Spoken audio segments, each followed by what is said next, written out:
A beautiful night for baseball here inside Safeco Field. Happy you're with us for Mariners baseball on Root Sports as Christian Bergman takes the hill for the Mariners, taking on the Tampa Bay Rays. And how about a look at the lineup from Kevin Cash tonight, Mike?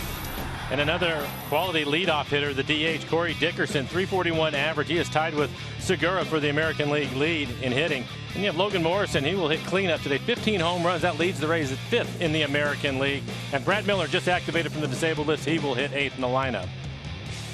Christian Bergman on the mound. 2-2 record, a 4.67 ERA, 14 strikeouts, over 8 walks. Opponent's hitting .289. Again, his fastball right around 88 miles an hour. Has a cutter that he will use today. Also a changeup and a curveball.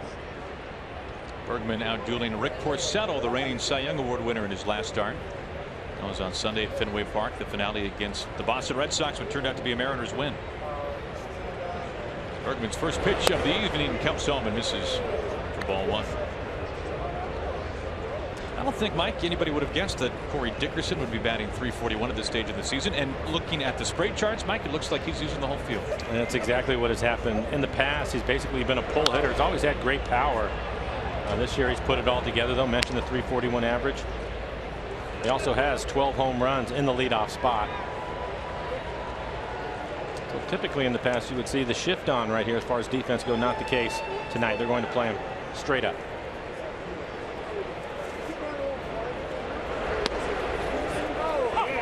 All in 2 strikes. Well, Mike Bergman, not a guy who will overwhelm you with velocity, but when he has been on, he has worked those edges better than almost anybody.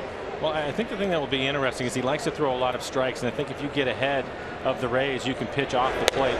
Kiermaier probably the only one in the lineup that'll make you get back onto the plate, but you can really expand the zone for them, so we'll see if Bergman is able to do that. But the key again is you have to be able to get ahead of them. They are aggressive on the fastball early. So Kiermaier on deck.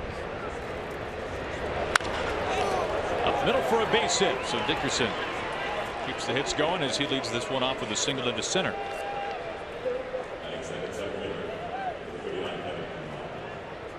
Gerard Dyson back in center field tonight. He is 2nd in the American League in assists for outfielders. Taylor Motter, he will get the bulk of the work over the next couple of weeks at shortstop. And Mike Zunino did not play yesterday. He is back behind the plate this evening. Motter fielding so brilliantly for Gene Segura earlier this season when the Mariners shortstop found himself on the disabled list. He does once again as he was placed on the DL today. Kiermaier showing bunt, looking at a strike.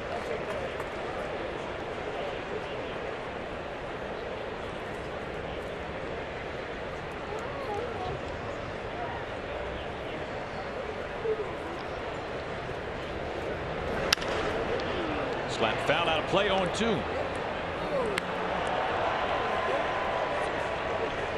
Kiermaier not a guy who hits for a particularly high average, batting just beneath .250 entering today.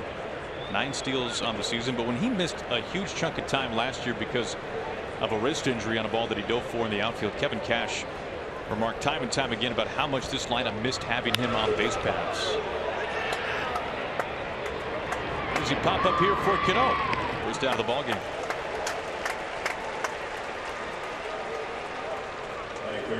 One out, one on. It brings in Evan Longoria to the plate. Longoria last season a career best 36 home runs.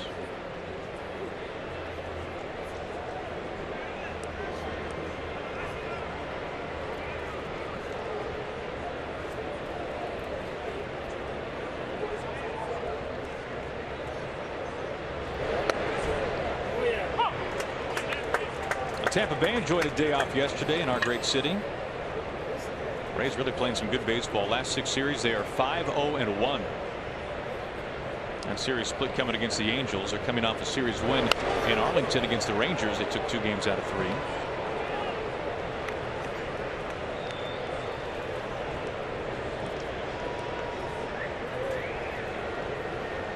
And just like last year, this is an offense that has been driven by the long ball.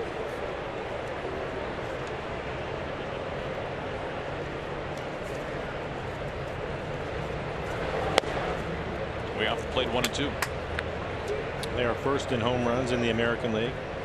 Month of May set a club record with 52 home runs.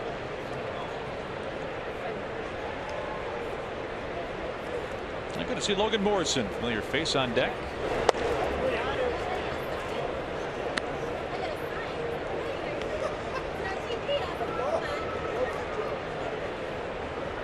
They have a few former M's on their club. Only a few. You were down by their dugout. Did you get tired shaking hands today? It's about half their 25-man roster, it felt like. Brad Mueller activated off the disabled list today. Former Mariners shortstop, now at second base for Tampa. He's a Sucre. And Daniel Robertson is spending a brief period of time with the Mariners. Of course, Lomo waiting on deck. Danny Farquhar out of the bullpen.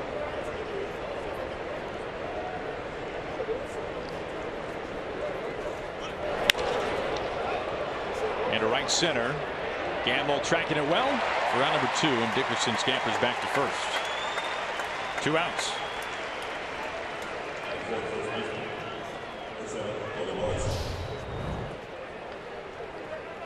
See the concentration by Ben in right field. No problem. What a start to this year for Logan Morrison. 10 home runs in the month of May. You can see 15 overall this year. Those 10 home runs tying Yonder Alonso for the most in the American League last month.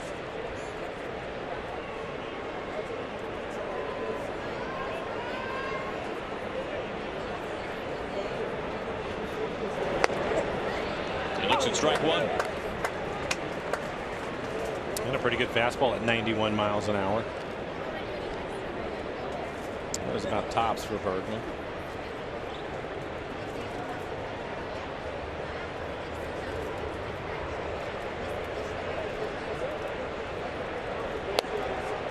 The way the schedule and the rotation worked out for Christian Bergman, he missed pitching against his former team by a day.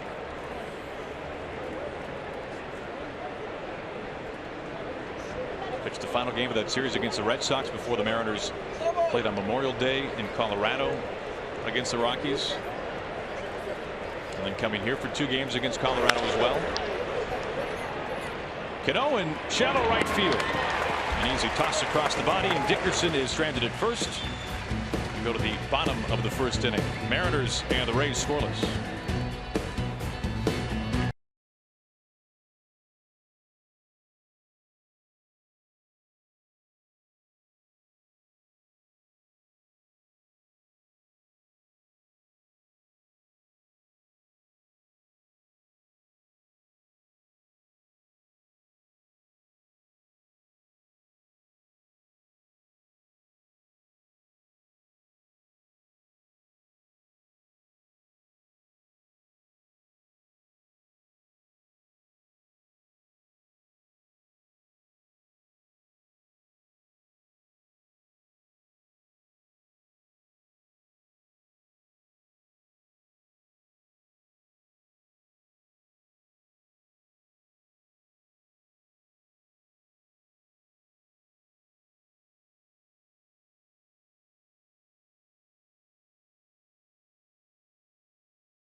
Jake Odorizzi gets the ball tonight for the Tampa Bay Rays, making start number 10 of the season. A tough right-hander. And we'll take a look now, Mike, at the lineup he'll face for the Mariners. With Gene Segura going on the disabled list, Ben Gamble will be the leadoff hitter tonight. Robinson Cano, see what he's done in his career against the Rays. A .314 average with 24 home runs and 101 RBIs. Mike Zunino, 3 consecutive multi-hit games for Mike.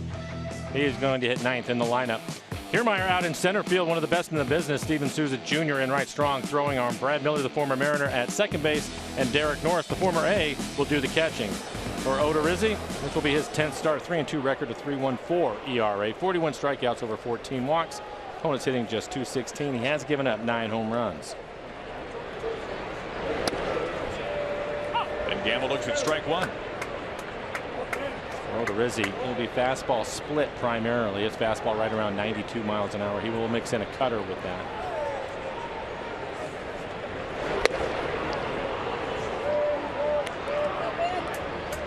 Rizzi so far this year has typically not gone deeper than 6 innings. That being said, he's been pretty stingy. 2 earned runs or fewer in 7 of 9 starts this season. Still nothing to 2 on Gamble. Cannot replace what Segura brings to the ball club, no question about it. But I think with him out, your leadoff hitter, seems that he's on base a couple times a night. Ben Gamble probably a good choice to lead off. He's really been a hot hitter lately. An on base percentage this year for Gamble pushing 400.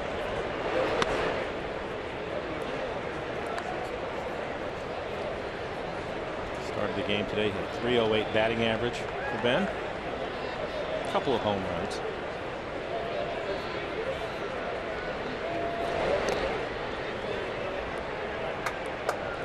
Two balls and 2 strikes to Gamble, leading off the Mariners first.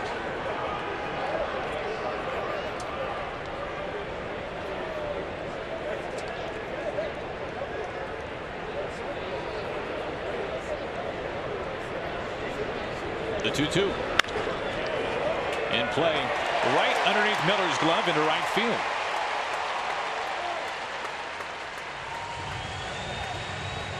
That'll be a base hit.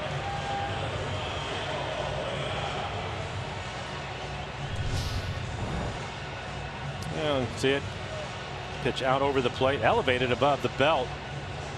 Good look at the swing from Ben Gamble as it goes right under the glove of Brad Miller.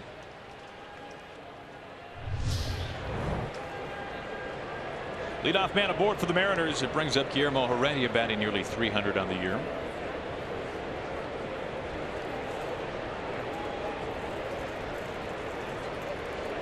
Heredia, a home run in yesterday's ball game out to left field, is 4th.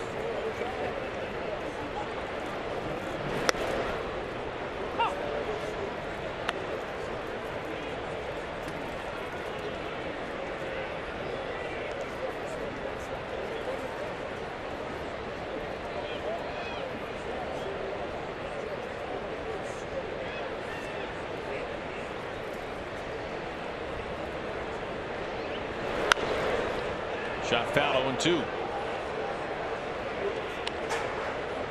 First time the Mariners are seeing the Rays this season.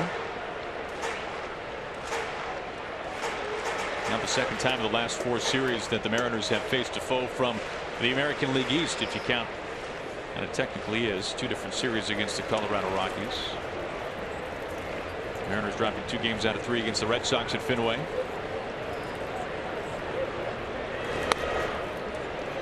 Ball and 2 strikes. Pretty crowded field in the East so far this year. Yankees on top of things, but less than 5 games separate the top 4 teams in the division. And for Kevin Cash's Rays entering at 29 and 27, a couple of games over 500 in 4th place.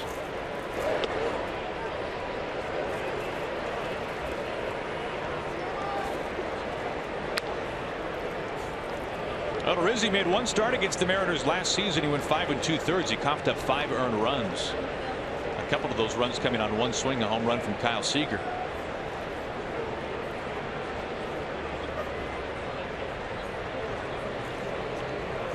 Gamble aboard, nobody out. There goes Gamble. Ground ball to Miller. Right off the webbing of his glove. Gamble taken off to 3rd now. Long throw not in time. That'll be the 8th error this year for Brad Miller, among baseball's leaders at second base.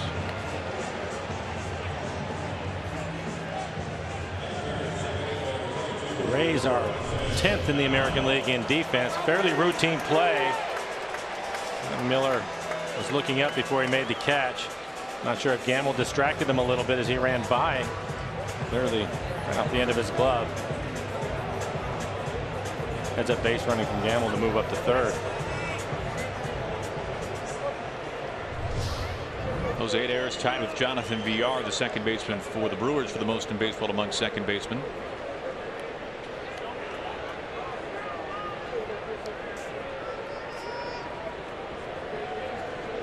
2 on, nobody out. Here is Robinson Cano.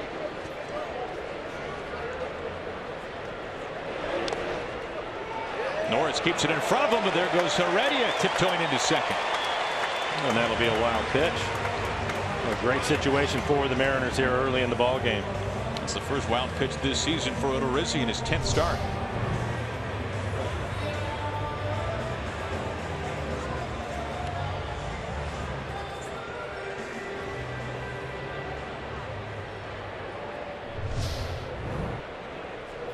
Odorizzi has surrendered the long ball a couple of times this year. 9 home runs in 9 starts. And if you go back to the start of last summer, he's been one of the biggest home run pitchers in baseball. For Cano, 24 career home runs against the Rays.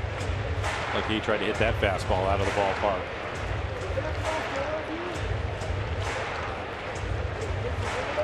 Probably unfair to make too sweeping of a statement, Mike, but we've seen it with Iwakuma from time to time. When you're throwing that splitter and that splitter doesn't exactly go down like you want, it hangs, and that can result in a lot of home runs.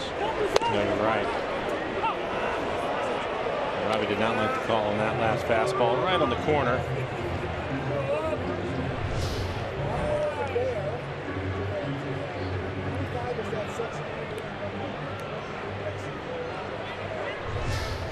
Most of the time with the split, it's rare that they actually try to throw it for a strike. They want it down out of the strike zone. So if you leave it up, typically it gets hit hard.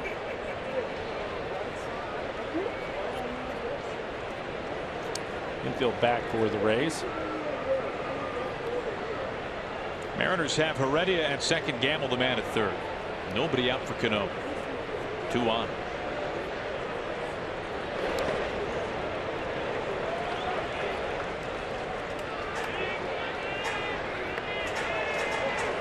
Now for Odorizzi, this is only his 3rd career start here at Safeco Field, his first since 2015. Only 2 starts, but he has never given up a run in this ballpark. He's had good numbers. You can see where Robbie ranks all time hits against Tampa Bay, so many years in New York in the same division.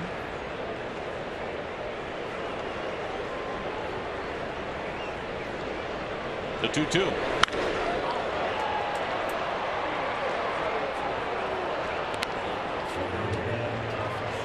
Well, we talked about it during the Rockies series, Mike. Lately, the Mariners a ton of at-bats with runners in scoring positions, and by and large, they have cashed in and already an early chance here tonight. That's about opportunities. There's a Cruz waiting on deck, and for Cano, again, ground ball will score a run.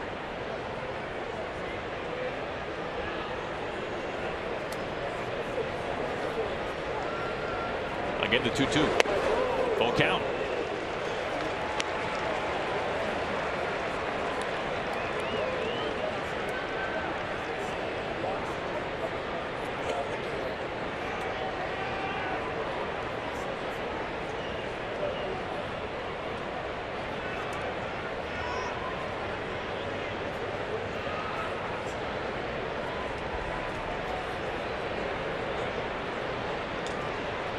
And now the payoff pitch.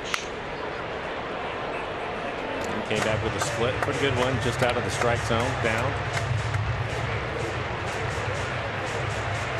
Pitches per batter face for Odorizzi.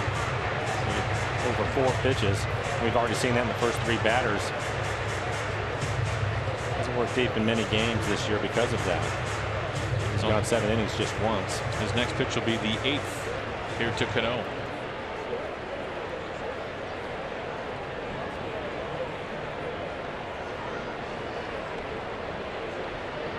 Robbie calls time. Odorizzi's thrown nearly 20 pitches so far and has yet to record an out. A single to Gamble. The error on the ball put in play by Heredia. The error on Brad Mueller.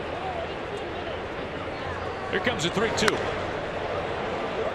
And another split. One of the keys that we talked about before the game, being patient with him.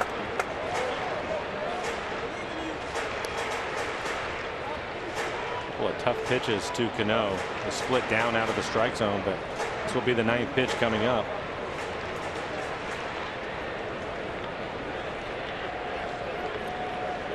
Gamble 90 feet from home.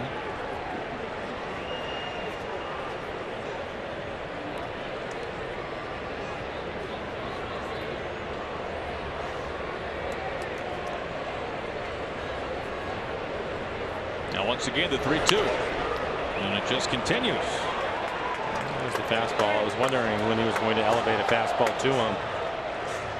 The second pitch in this at bat was a fastball up out of the strike zone. Bobby offered at it.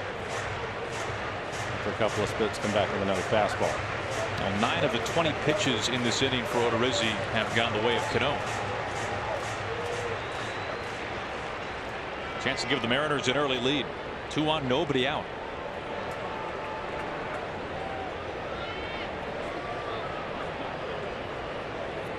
And now Norris out for a word. Right now we'll take a look at our Delta Airlines keep climbing standings. Astros in first place. Silver Boot Series kicking up tonight. Rangers and Astros from Arlington. Keuchel versus Darvish, good pitching matchup. Mariners right now 25-30. Fourth place of the division.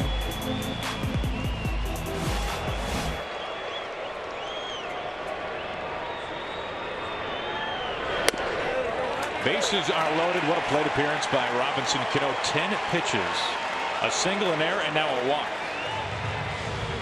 And a very early visit by Jim Hickey, the longtime pitching coach for the Rays. We can see 21 pitches so far. Has yet to get an out.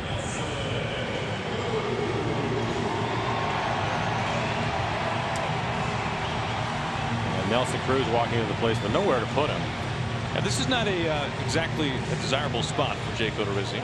Well, the Mariners as a team, they're hitting .236 with runners in scoring position. Nelson Cruz, however, hitting .346. So this is the man you want up there. Leads the league in RBIs.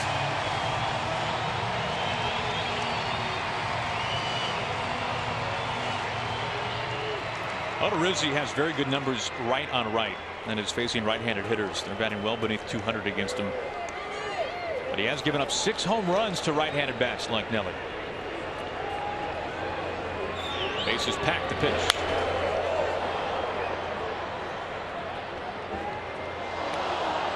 Of course, the next home run for Nelson Cruz will be number 100 in a Mariners uniform.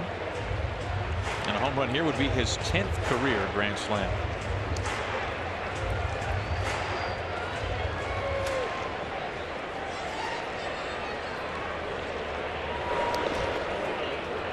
Norris able to keep it in front of him, 1-1.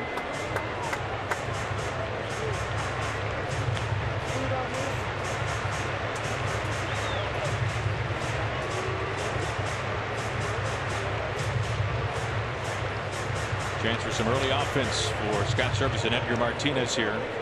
No matter what, this will go down as a very taxing inning for Jake Odorizzi.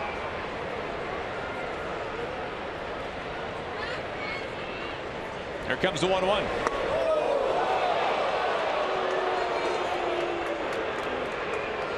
Nelson, who was hit by a pitch in the hand yesterday, had to back away from that one. It was a very good sign when we saw Nelson in the lineup today.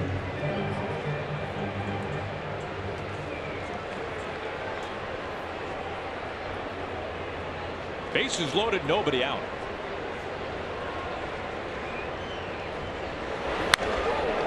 Two and two.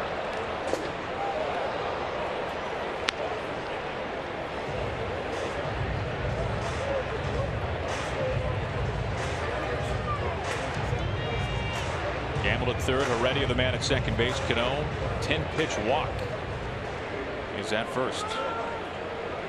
All of the outfielders are deep. Kiermaier shading towards right center. The 2-2. Out number 1.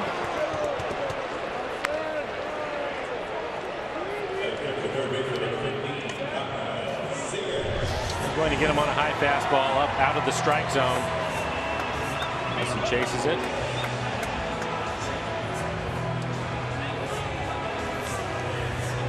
And Mike Keuchel would have been seeing the ball well lately, hasn't he? He's been a hot hitter in the last 12 games, hitting .340. Starting to drive the ball, pulling the ball with some authority.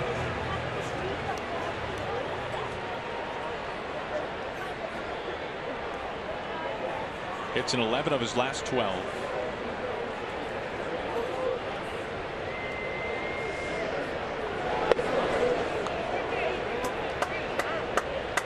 And peeled down to third base, but it does not go.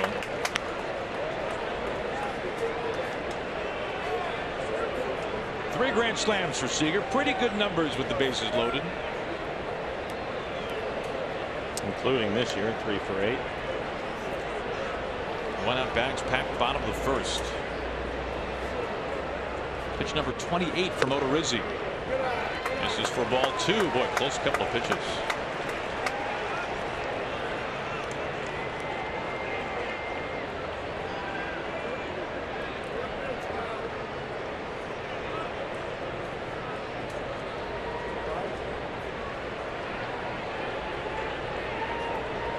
Shift is on for Kyle.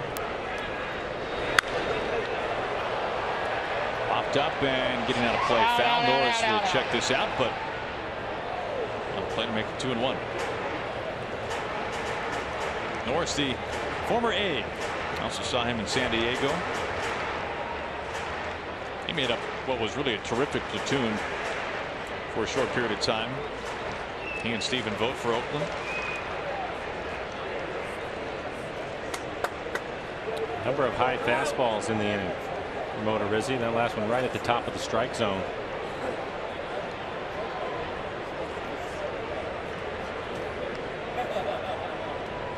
One out, bases loaded. 2-2. And now 30 pitches in the inning. 18 strikes.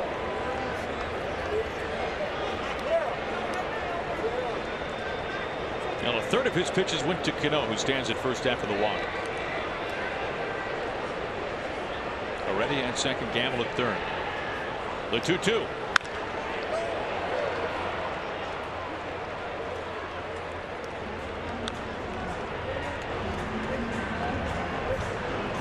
Now the frustration that must mount for a pitcher, especially when this happens in the first inning. He is certainly aware of it.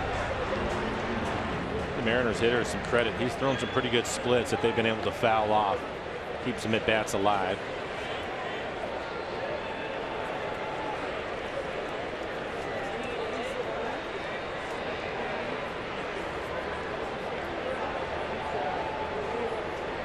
Again, the 2-2.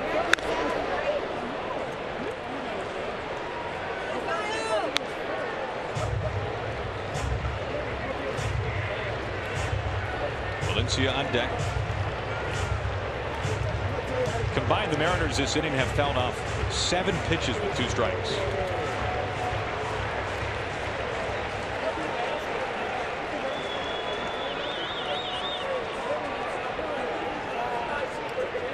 Backs packed, 1 out.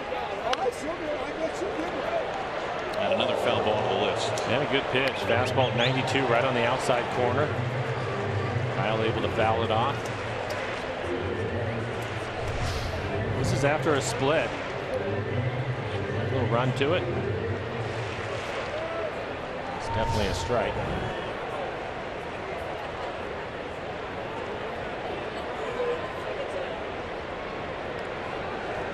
Now here comes pitch number 8 to Seager. Line drive to Lomo. 2 down. Talk about lining up in the right spot. Yeah, that's just bad luck for the Mariners. Kyle hits it hard. Solid line drive. Thought maybe it was going to be a base hit. Logan Morrison able to make the catch.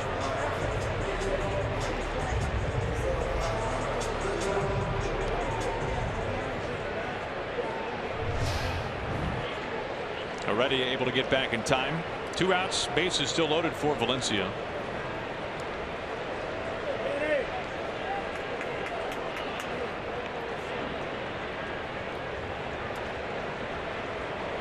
Comes the first pitch to Danny. Ball 1.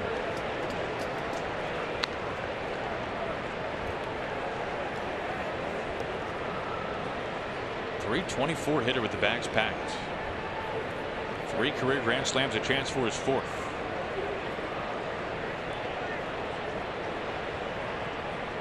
The 1-0. And a good count. Just 2 for 9 in his career against Odorizzi. One of the 2 hits a home run. We saw in yesterday's game, Giovanni Gallardo had a 39-pitch second inning, and for Giovanni, he was able to only go 3 innings in that game total. Bullpen is fresh for the Rays, a day off yesterday. Now 36 pitches this inning for Jake Odorizzi.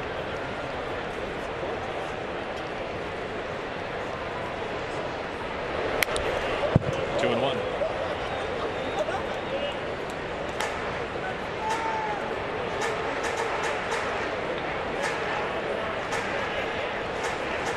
Odorizzi, who comes in with very good numbers, a 3.14 ERA.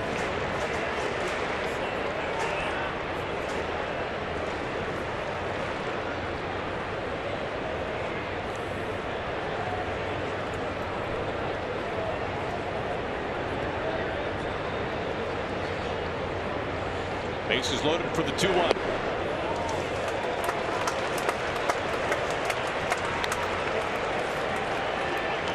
For Odorizzi, this is only his second 3-ball count this inning.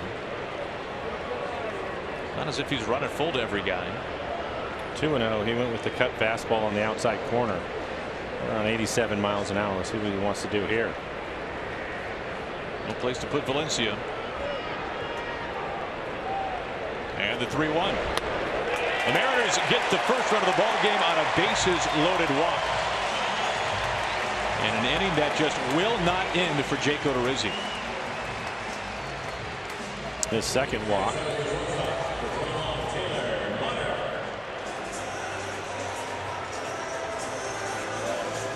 Next pitch will be 40 in the first.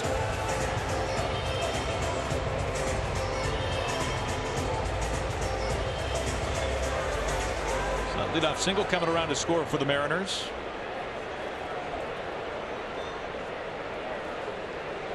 Base is still loaded for Mueller.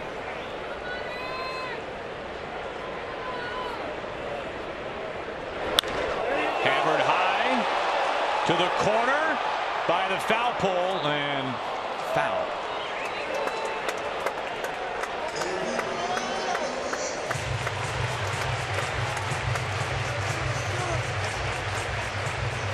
Taylor aggressive on a cut fastball at the top of the strike zone, probably in the middle of the plate.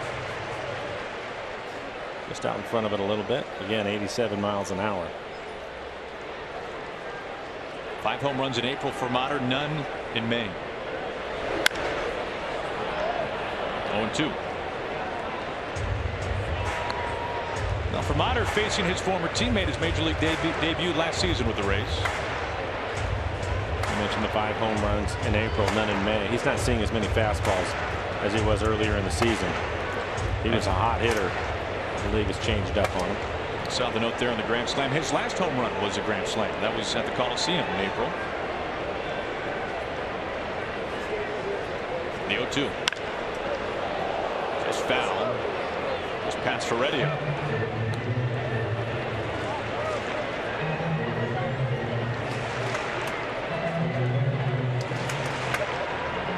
Now Michael Franco of the Phillies, who we saw earlier this year, he has 2 grand slams this season. In fact, I think he had 2 in April. I don't know if there's many guys in baseball this season with multiple grand slams. Mueller has a chance to do that.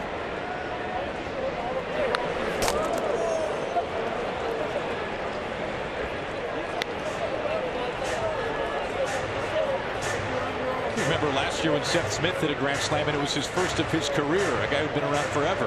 Amazing. And a guy who can hit the ball out of the yard too. Right. I was surprised to see that. An exhausting inning for Jake Odorizzi.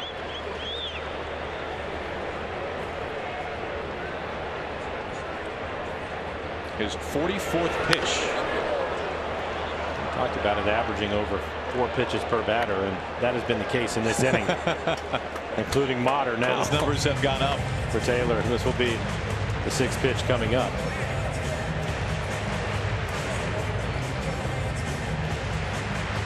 Let's see, he has thrown no fewer than 5 pitches to any one batter this inning.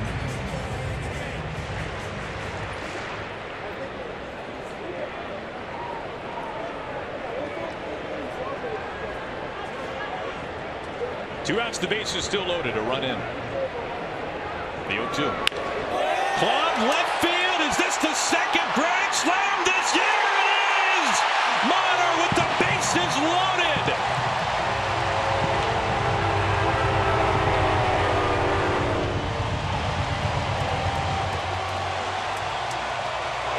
His last 2 home runs have each been grand slams.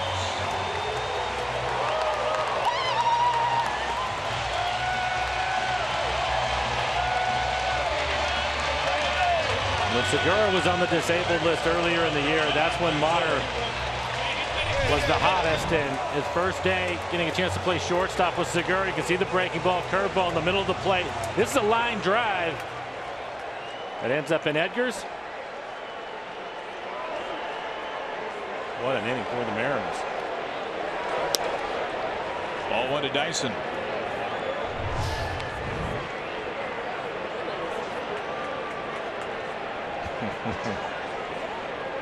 That deserves a fist pump. I think so. Foul pole, right field, hooking, and foul. Wow. I don't know that we've seen a pitcher start a game throwing 50 pitches in the first. What is he? 47 pitches, 30 strikes.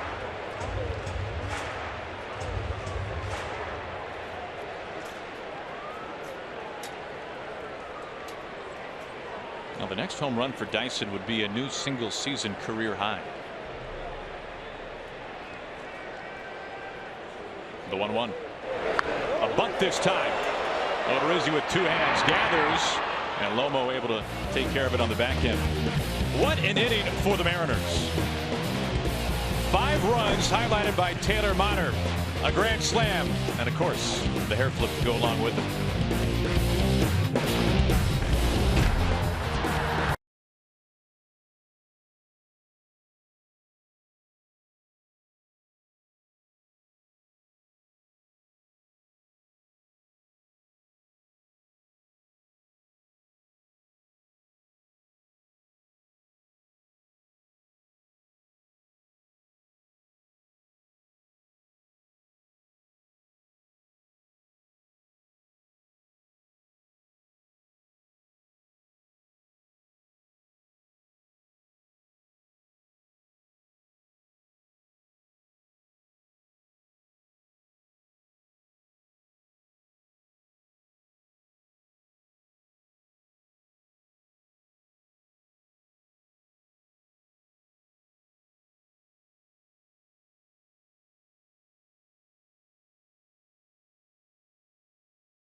By local Toyota dealers. For all Toyota offers, go to buyatoyota.com. Toyota, let's go places. Buy Steel. To find your local Steel dealer, visit steeldealers.com. By Safeco Insurance. Find a local agent at safeco.com. Do more. And by the International Brotherhood of Electrical Workers, Local 191, investing in our future. A beautiful day here in Seattle. And what a first inning for the Mariners. 5 runs, a grand slam. They make Odorizzi throw 48 pitches. By the way, very pleasant 70 degrees here today at first pitch. A little run support for Christian Bergman. Let's say he had time to think about how he would pitch. A long rest.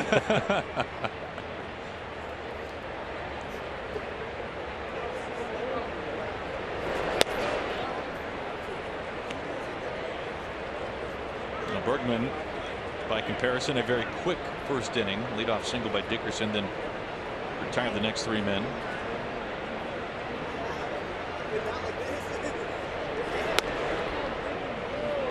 2-0. Bergman 17 pitches in the first. Souza swinging a hot bat recently.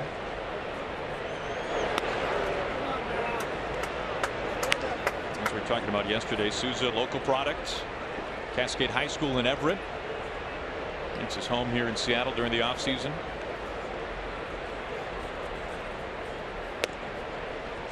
Four-pitch walk.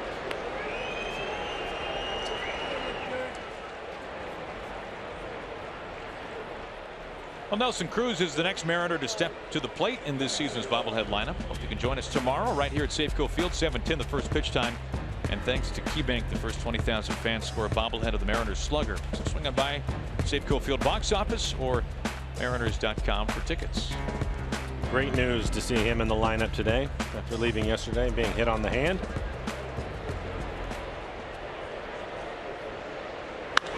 Rasmus fouls off the first pitch. And for Gene Segura, the other guy who went down in yesterday's game for the Mariners, it sounds like, according to Scott Service, it'll be about a week's time before they kind of get a better idea as to what the timetable will be on that high ankle sprain. Yeah, it's difficult to tell on that. The good news is it seems that the inflammation was down already this afternoon, so that's a good sign. 1-1. Rasmus's first year with Tampa Bay. We recently saw him in the division with the Astros.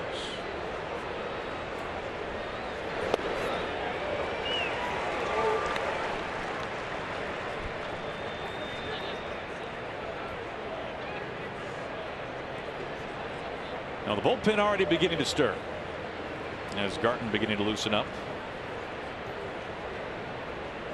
That is a lot of pitches in the first inning.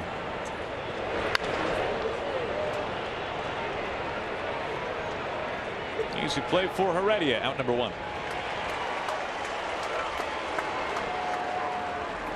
Well, the Orchid card is all you need to ride the Sounder train, link line rail, buses, ferries, and streetcars. Learn more at getorchidsmart.com. Full house out of the pen as usual on a very beautiful Friday night from Safeco Field. 1 out, 1 on for the shortstop Tim Beckham. 8 home runs this year for Tim Beckham.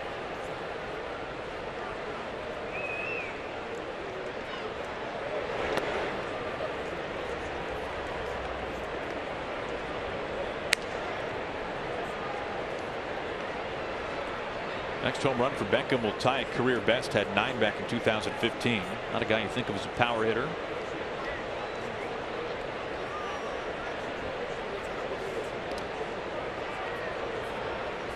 Souza drew the 4-pitch leadoff walk.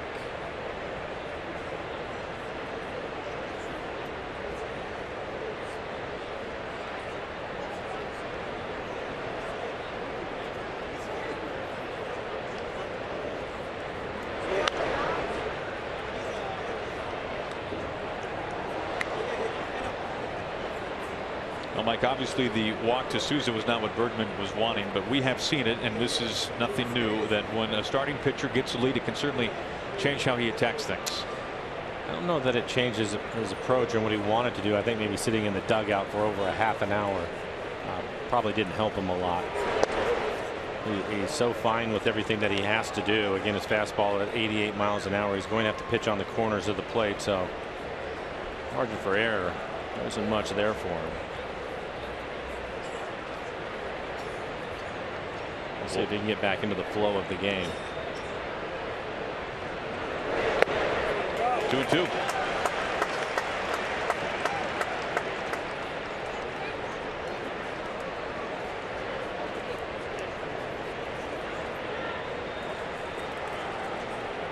Now for the Mariners, there has not been much of a break in the schedule in terms of quality of competition.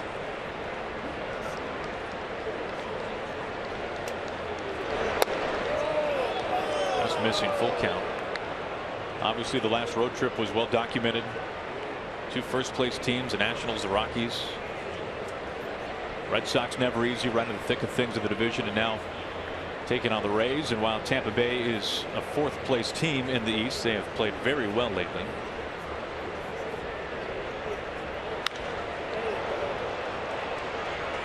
Dyson in center field. Handles this easily. Out number 2. Another team with a winning record. A couple games over 500 for them.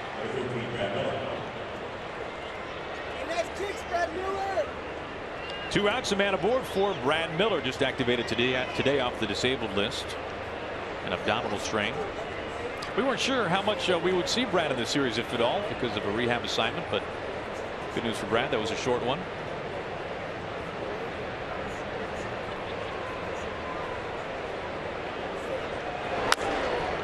Now the first pitch. Modern with his bag, or his foot rather, already on the bag, and that quickly ends the top of the second. We go to the home half. Mariners early, 5-0.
Of the second. We'll take a look now at our AARP getting to know. We look in at tonight's starter for the Rays, Jake Odorizzi. And how about these fastball whiff percentage, swings and misses? Only a couple of guys better than him. Jacob deGrom and somebody we know very well, James Paxton. Chris Sale. Surprised Chris Sale actually isn't a little bit higher. I was going to say you would expect to see all of those guys on there. Odorizzi's fastball just 92 miles an hour. The rest of them mid to upper 90s.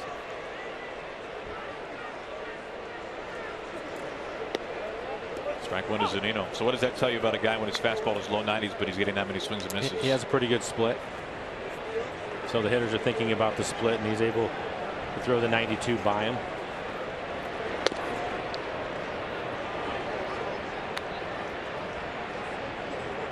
Nothing in 2 to Zunino, leading off the bottom of the second. 48 pitches in the first for Jake Odorizzi.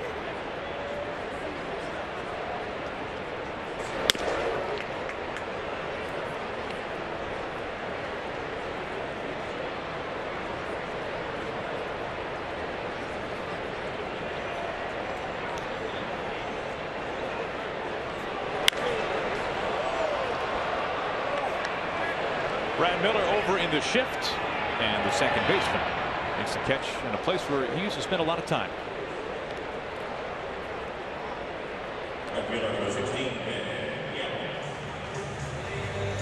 One out, back to the top of the order. Ben Gamble digging in. Tonight, game 1 with Tampa Bay, a 3-game series. Take us through the weekend.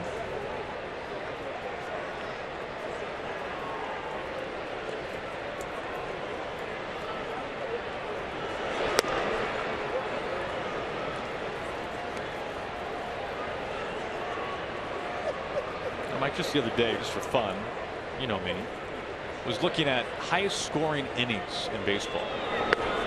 And this is not a 2017 thing only. This is kind of historical, that the highest scoring inning in the majors is the first. And the only thing that I could kind of decipher out of that is that that is the only inning where you can truly dictate the guys in order that you want to face that starting pitcher, or at least the first three. Draw anything else out of that? I think that's a very good point, but I also think that there are a lot of pitchers, especially visiting pitchers, that probably struggle coming out of the bullpen in a different ballpark. As we saw tonight, 48 pitches in the first for Odorizzi. But those 5 runs in the first certainly adding to that league-wide average of the first inning being the highest scoring one. Were you surprised by that? I wasn't, only because I had heard in the past that that was a trend. And if you go back year after year after year, I mean, it really is kind of like a previous conversation we've had, home runs on the first pitch. Right. This is something that maybe quietly is kind of an every year thing around baseball. And for those who have missed our conversations before about home runs on the first pitch, this year and last year and the year before that, keep going back through the archives, more home runs are hit rather on 0-0 than any other count. Gamble down swinging. 2 up, 2 down. Well, just like the Mariners, our youngest fans can swing for the fences. That's because this Sunday all kids 14 and under will pick up a playground bat and ball set as part of Aquafina Little League Day here at Safeco Field. Visit Mariners.com for tickets. We look forward to seeing you here on Sunday against Tampa Bay to wrap up the series. I would have probably guessed the 6th. Starter wearing down. 3rd time through the lineup. Okay. I feel like the hitter would have the advantage, and maybe a starter that's maybe at 80, 85 pitches. Heredia has some strength the opposite way. Souza leaps and makes the catch. Allowed out number 3, but what a difference an inning can make for Jake Odorizzi. 48 pitches in the first, barely breaks a sweat in the second.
History. This was safe to say a very big day in Mariners history. It's the day that the Mariners in 1987 took Ken Griffey Jr.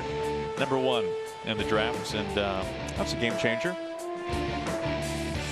I think it worked out for him, Aaron.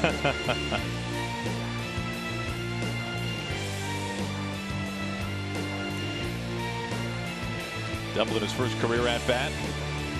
His number now retired here inside Safeco Field.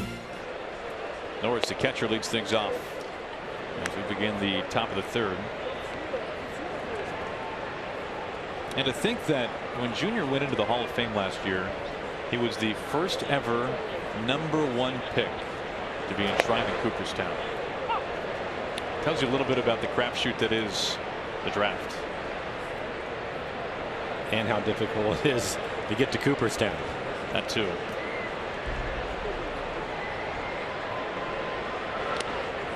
Chipper Jones, safe to say, will be the next. Chipper, the first overall pick back in 1990.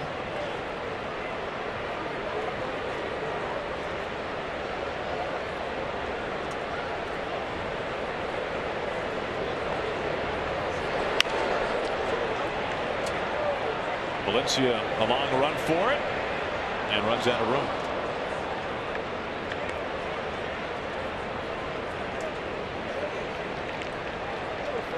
Two balls and two strikes to Norris, batting ninth, beginning the Rays' third inning.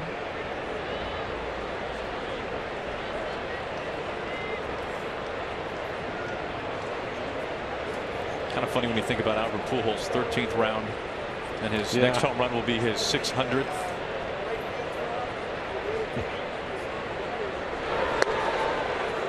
Strikeout to begin the top of the third. First punch out for Christian Bergman today.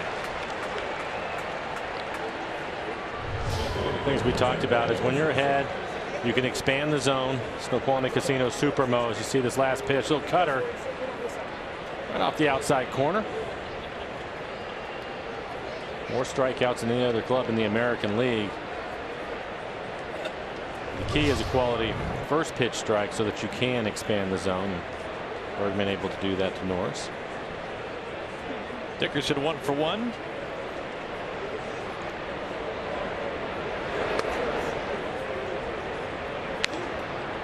You mentioned the cutter there from Bergman, Mike. Was that pitch as popular when you were playing as it is now? No, it is not even close. Jim Abbott, Al Leiter, a couple of left-handers. Former Mariner Dave Fleming. Mostly it was lefties. But why still not a lot of. Who knows? Yeah, I don't know why. But then Rivera came along. I was going to say the Rivera effect. Then Rivera came along. I'll do what he's doing, exactly. or at least try. Exactly. 2-1.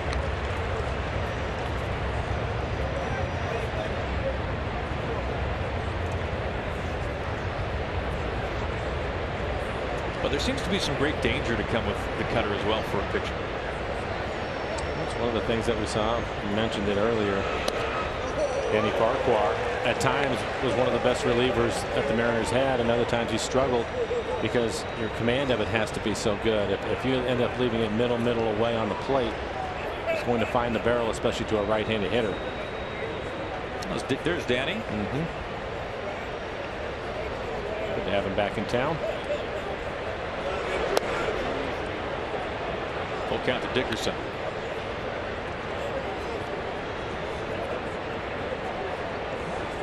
Kiermaier on deck. One out, nobody on top of the third. Mariners getting 5 runs in the bottom of the first inning tonight.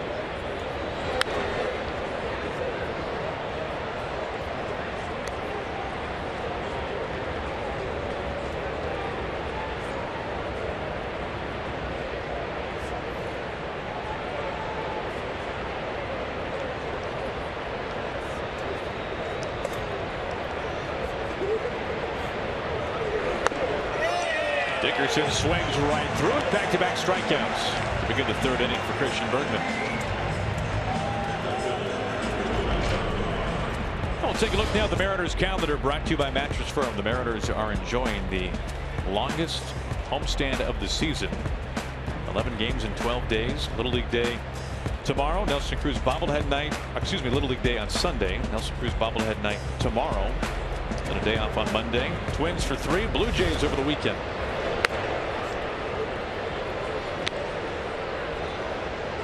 Pitch barely missing for ball 1.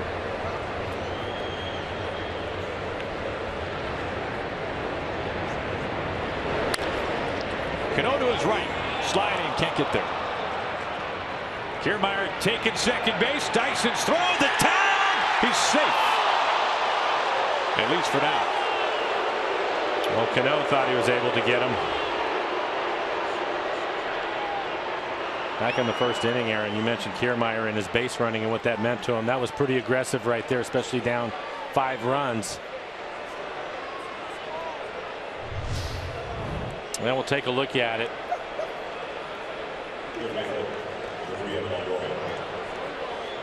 It looked as if he pulls his right hand back a little bit, and he does right there, and maybe the left hand beat the tag.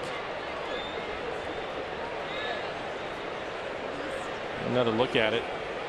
Kwame Casino super mow, and I think he was safe. They're not going to challenge it. Hustle double. The definition of one. 2 outs for Longoria. First pitch, line drive. Heredia able to snag it. Kiermaier stranded at second base. Mariners leading Tampa Bay 5-0.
To the bottom of the 3rd inning.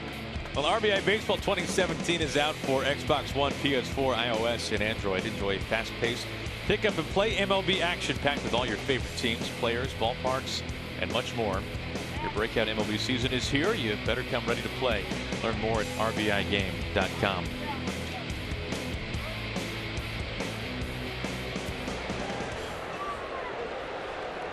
Last time up for Cano, he saw 10 pitches, ended up walking.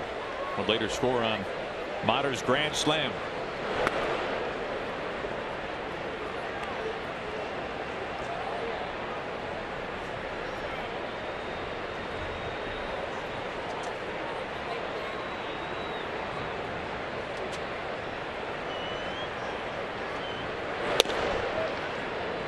One and one.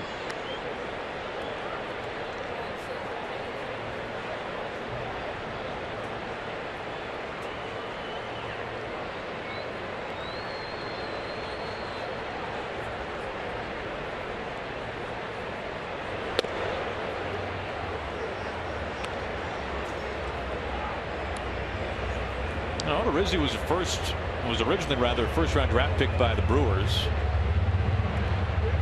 Made his way over to Kansas City in what was a pretty big trade for the Royals. Through the right side. Cano leadoff single. Mariners have had the leadoff man reach in 2 of the first 3 innings now. And aboard for Nelson Cruz. Pitch down, probably just out of the strike zone. Robbie stays with it and drives it through the infield.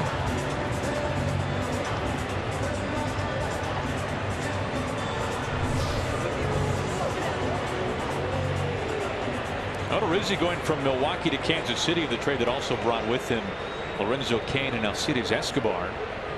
But guys who pretty good players, had a pretty big role for the rebirth of the Kansas City Royals. Ball one to Nelson Cruz. Rizzi then traded from Kansas City on to Tampa Bay in the James Shields, Will Myers deal.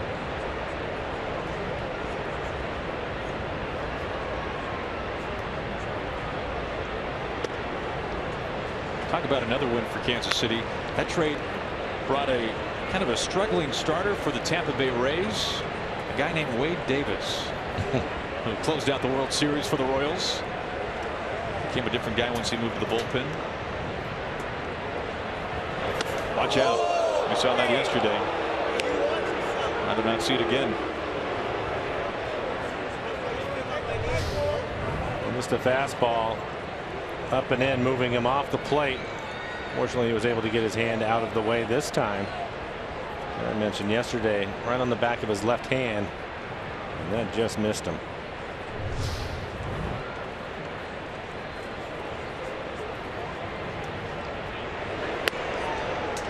Four-pitch walk to Nelson Cruz. Third walk for Odorizzi. We'll take a look now at our CenturyLink What's Next. Sam Gaviglio gets the ball for the Mariners tomorrow, coming off his first career big league win. And Mike really pitched better than what his line would indicate his last time out. A couple of inherited runners scoring. Well, I think a couple of things that you have to think about. One, he's pitching in Colorado too, one of the best offensive clubs in the National League, and giving up the 3 runs. And when he left the ball game, he had a couple of runners on, and unfortunately for him, the bullpen let him score. So you're right, his line not as strong as he actually pitched.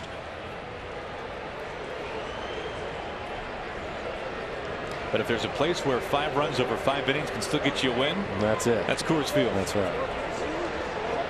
Bad luck for Kyle his first time up with the bases loaded. He lined out to Logan Morrison at first.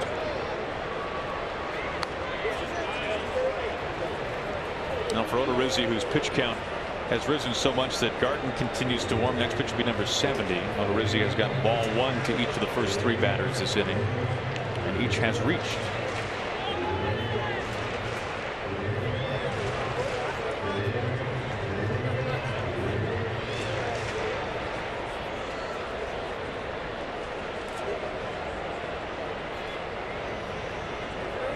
Seager with 2 on and nobody out.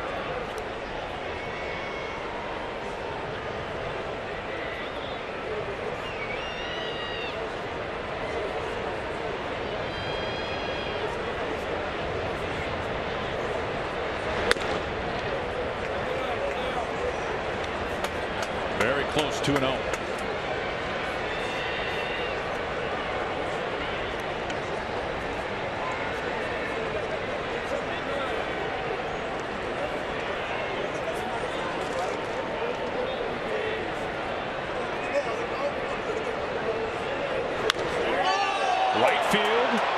Souza to the track, just enough room. Cano hustling into third. Seager not missing that one by much. 1 down, runners on the corners now.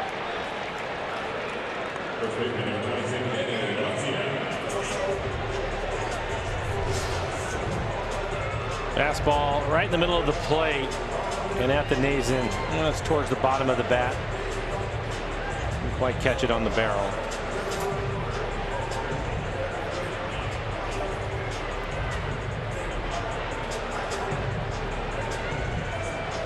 Jim Hickey with another appearance. Second trip for him. Had to come out in the first inning. So let's see, Mike. Kyle Seager, 2 at bats. First one an out that left a vapor trail behind it. This one an out to the warning track. 380 feet in and out.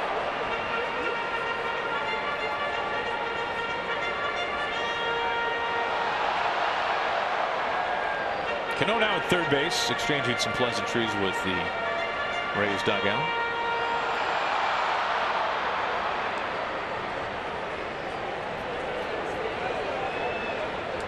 Lomo and Nelson Cruz. 2 home runs between those 2 guys this year. 1 out, 2 on for Danny Valencia.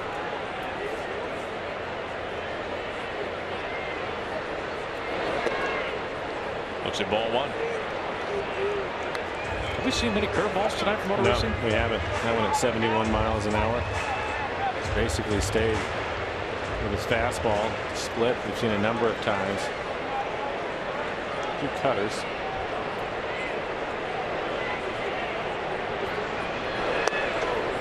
Two and nothing.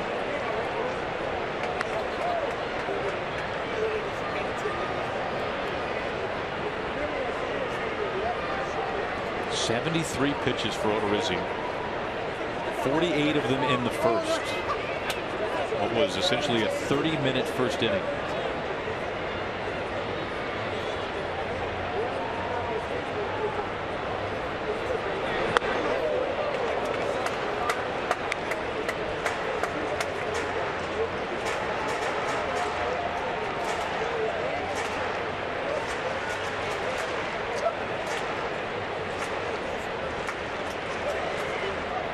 See if they'll give him the green light. 3-0. I think that they will.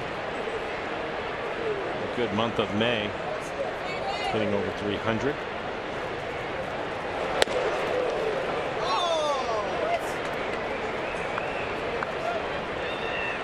Take the next pitch. Mariners have Cano at third base, Cruz at first, one down.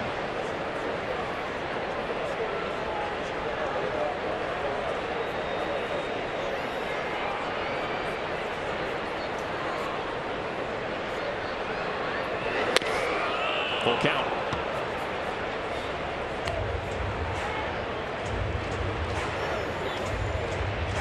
Now Taylor Motter, the man with the grand slam of the first inning, on deck.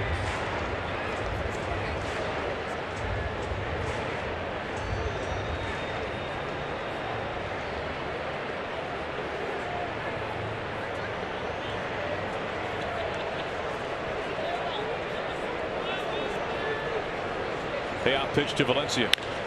Club left field. Rasmus looking at it. Get over the wall for a home run. 3-run smash, Danny Valencia. And the Mariners are just pouring it on Jake Odorizzi. It's now 8-0 Mariners.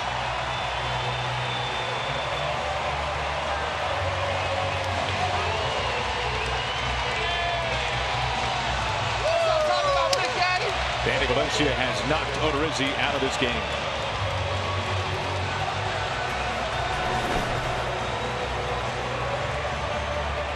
It'll be up to the bullpen now for Tampa Bay. It'll be a long day for the relievers. Odorizzi tagged for 8 runs.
By Virginia Mason Orthopedics and Sports Medicine.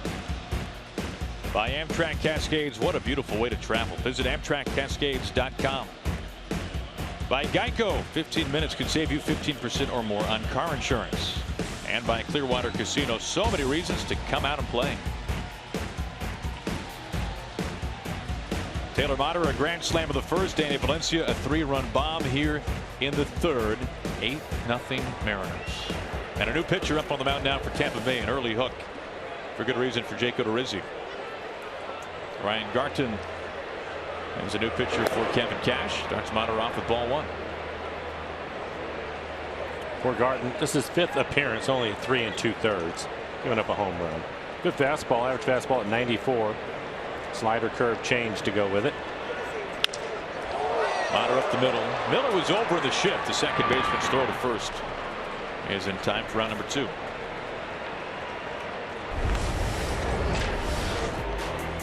Roderisi, tough outing. 2 1/3, 4 hits, 8 runs, 3 of them earned, 3 walks, a couple of strikeouts, 77 pitches, 45 of those for strikes. On the error by Miller in the first inning, making those runs unearned in the first. 2 outs, and here is Jarrod Dyson.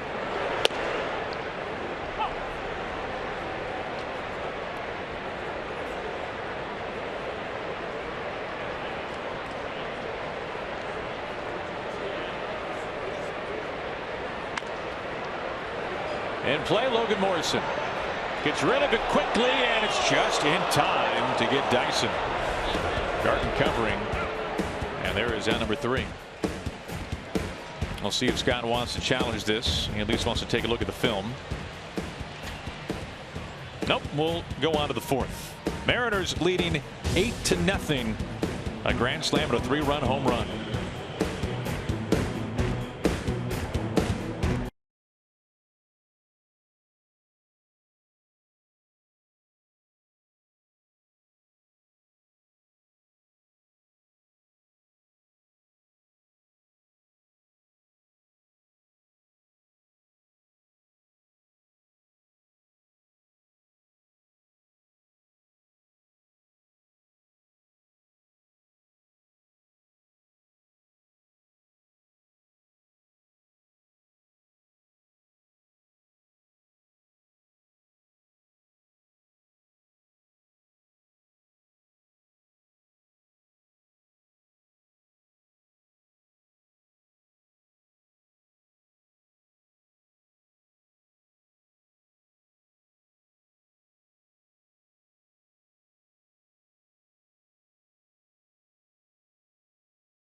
T-Mobile Unlimited baseball break. And Mike, how about we take a look tonight at the American League home run hitters. Logan Morrison, you can see rounding out the top group with now 15. Aaron Judge hit his 18th tonight. Chris Davis, a guy we see a lot with the A's. Joey Gallo also with the Rangers. See him often, and Mike Trout on the disabled list for some time. So let's see, Mike, 3 of the top 5 in the American League West leading the pack. Logan Morrison, his career high was when he was all the way back in Miami. What was it, 20? Just over 20. Yeah, 23, I think. So off to a great start this year. Logan looks at strike 1.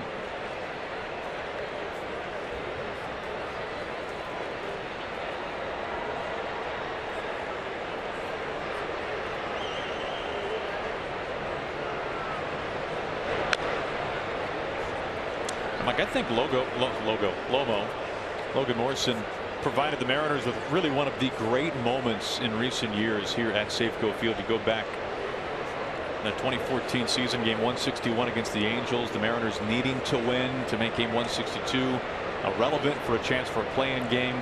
A double to the gap in right center field, scored Kyle Seager late in the game. The Mariners would end up winning.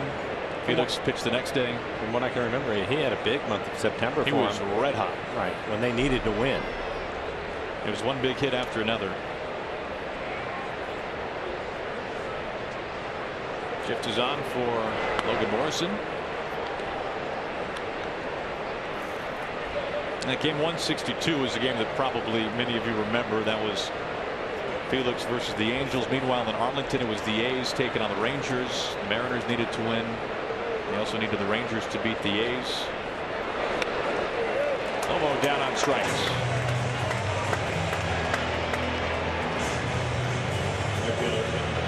strikeout for Bergman. And here you take a look at it. Change up down out of the strike zone. Swings right over the top of it. Good pitch. Well located.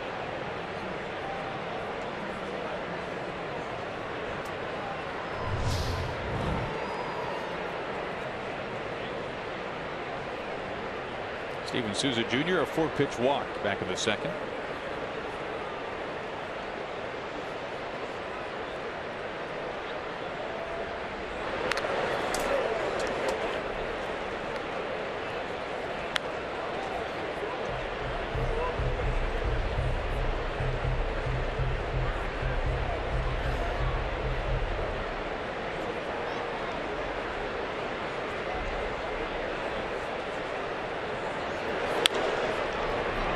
Ground pull to Kyle Seager.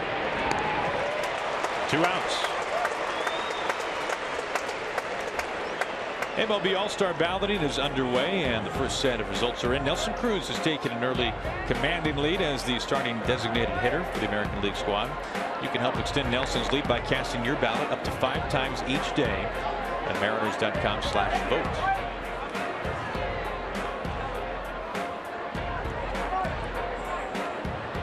Nelson, who did not begin really playing organized baseball till he was about 16 years old. Strike one to Rasmus, just get a piece of the bat.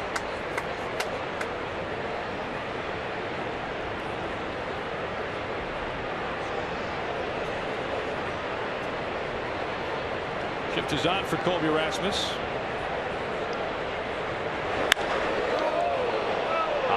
Fly ball, right field. Gamble only looking, and the Rays are on the board. 2-out solo home run, Colby Rasmus, his 7th.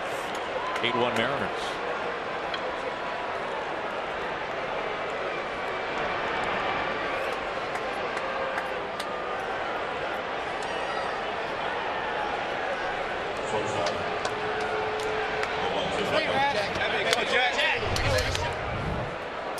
Want this down and away. Quite get it there, and Rasmus squares it up. It was right on the barrel, but well back into the seats.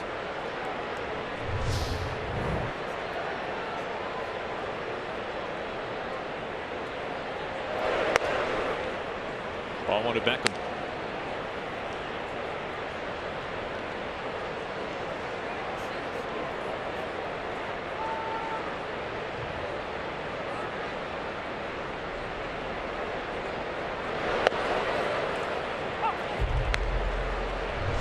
Now the receiving end of the home run.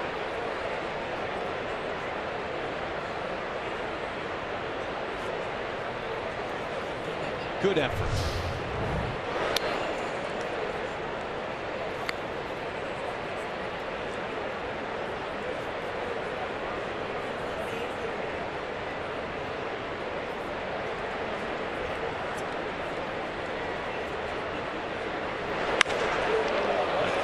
Again out to right field. Again Gamble only looking. Back-to-back 2-out homers. Beckham has tied a career best, his 9th home run this season. This one a little bit surprising to me. Usually baseball guys are hitting a lot of home runs this year, but for Beckham, tying a career high with his 9th to go opposite field out to right field. It's fastball out over the plate, and he squares it up. It is well back into the seats.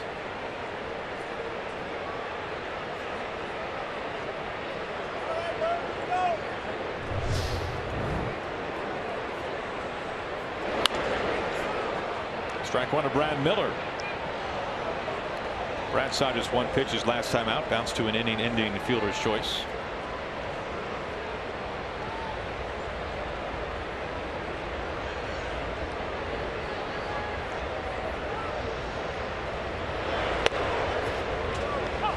Nothing in 2.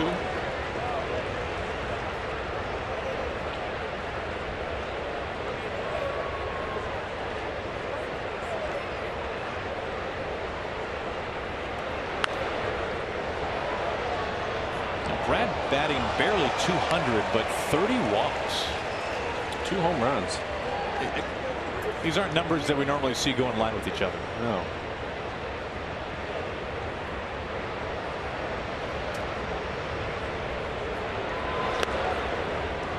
Ball and 2 strikes.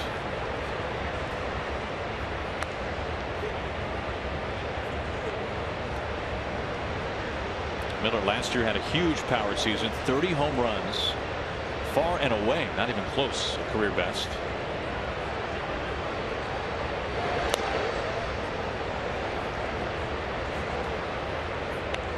I told you that the Rays have hit a ton of home runs this year. That's the 7th time this year they've gone back-to-back.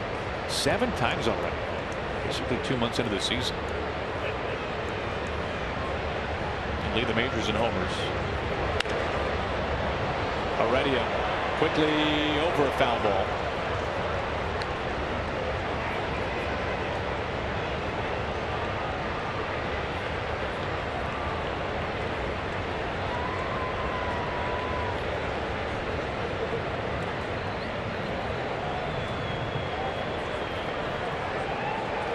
Last year, Brad's first season with Tampa Bay. Cuts through this pitch. 4th strikeout for Christian Bergman. Couple of home runs, both solo shots here, the 4th. As we go to the home half, Mariners still lead it by 6.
Wearing a seatbelt is your best defense in any crash. Please always buckle up. Help us all reach target zero. Learn more at WADrive2Zero.com. Beautiful night from inside Safeco Field. Opening game of this 3-game series. Mariners and Tampa Bay Rays. First meeting between these two clubs this season. As Mike Zunino leads off the bottom of the 4th. Mariners 5 runs in the first. 3 runs in the 3rd.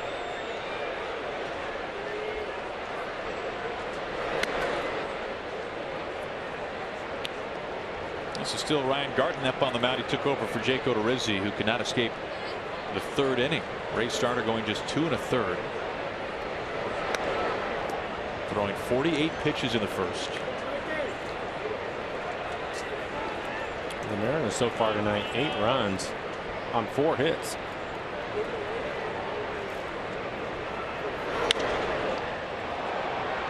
Slicing to right. Souza full steam ahead, but out of space.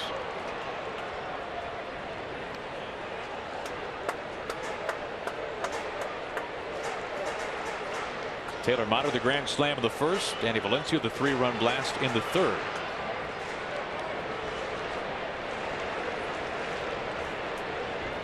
Mike Zunino with 3 consecutive multi-hit games. A double in each of those games.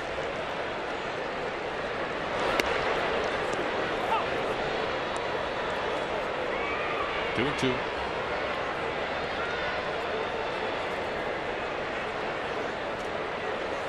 And now Mueller, the second baseman, back on the first base side out of the shift. Strikeout to begin the bottom of the fourth.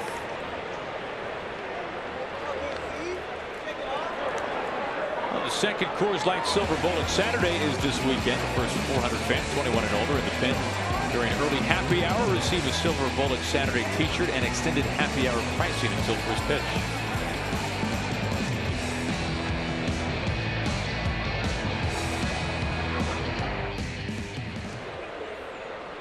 And Gamble 1 for 2, had a base hit in the first inning and scored.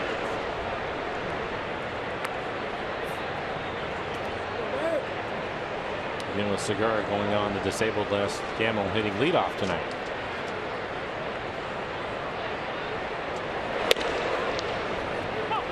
One and one.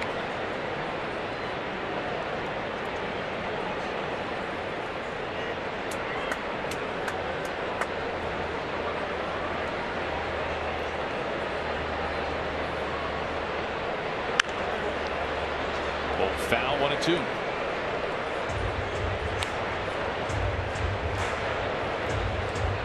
We were talking about Aaron Judge just a few moments ago on the American League home run leaders. Ben Gamble, Aaron Judge, teammates coming up through the minors in the Yankee system.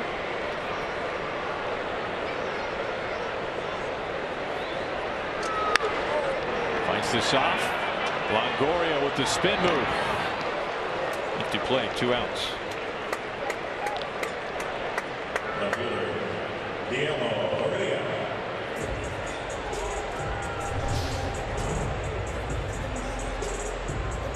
And here's the spin move. Longoria has been one of the better defenders in the league for a while now. Makes it look fairly routine.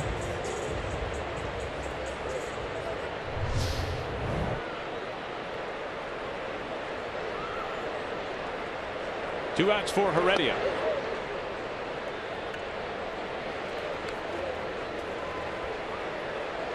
Now Guillermo reached on an error in the first, later scored. Flew out to the warning track in right field his last at bat.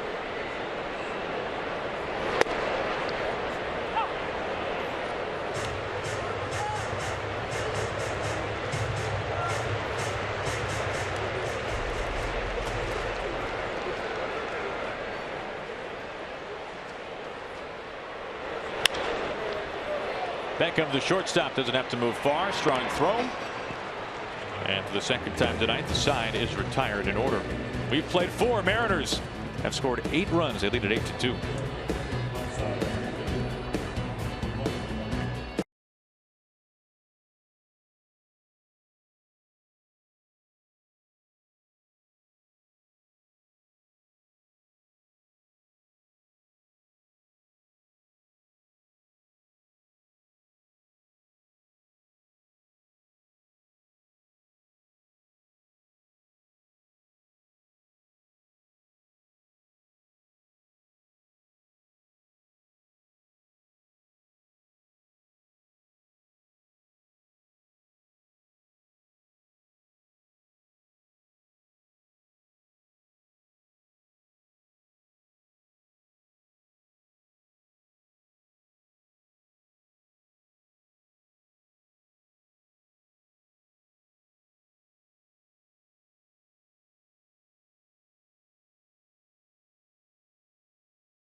The ball for the Mariners here tonight, making start number 5.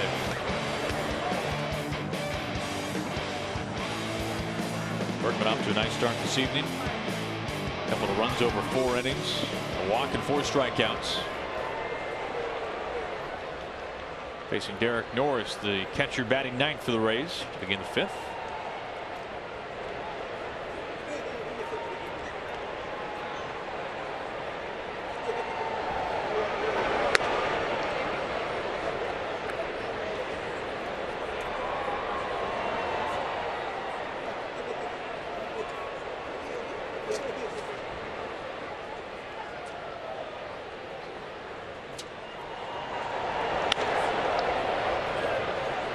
Dyson not moving far. 1 out. Well, this Sunday, the Mariners are holding a Baseball Tomorrow equipment fund drive. Fans are asked to donate new or gently used baseball and softball equipment to benefit the boys and girls clubs of King County. So head to the ballpark and support really a fantastic cause. Also, Little League Day at the ballpark on Sunday against Tampa Bay.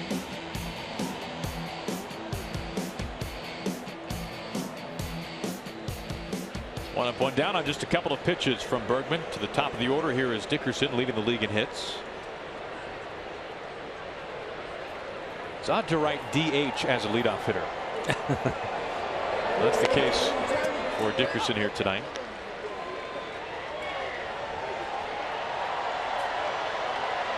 It really is. I'm trying to think about it. Maybe Ricky towards the end of his career. Really?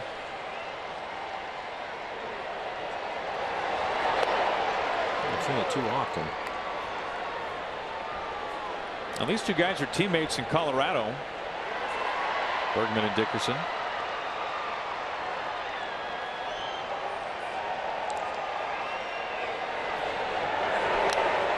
One and two.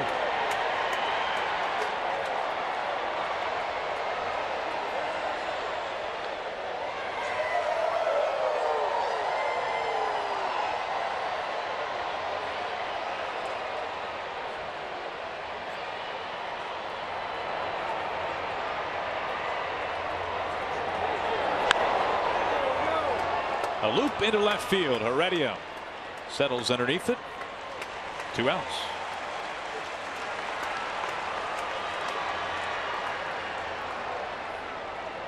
Just 6 pitches for Bergman to get the first 2 outs here in this 5th inning. Now facing Kevin Kiermaier. Kiermaier with a hustle double his last time up. But then, Mike, you noticed the speed as well on the final out of the inning. I always knew that he could run, but he flies. When he was rounding third, he was really moving. That was on a sharp line drive from Longoria to end the inning. It found Heredia's glove in left field. It makes sense when you watch him play center field and how much ground he can cover. But I thought watching him run the bases, that's about as quick as we've seen this year.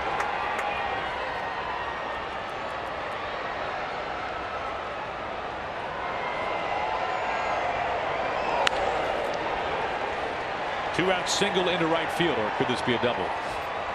Not that quick. Second base hit for Kiermaier.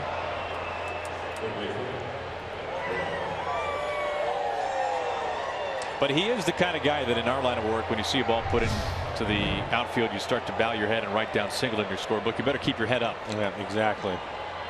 Let's take a look at the swing. Fastball in the middle of the plate, borderline down. Finds a hole on the right side. I'll tell you this, he was running hard again, and there was a bobble out there. I think he probably tries it, especially with 2 outs. Rays getting both their runs in the 4th. Back-to-back home runs, Rasmus and Beckham. Beyond Cano, Kiermaier past second, burning into third. And with 2 outs, back-to-back base hits, runners on the corners.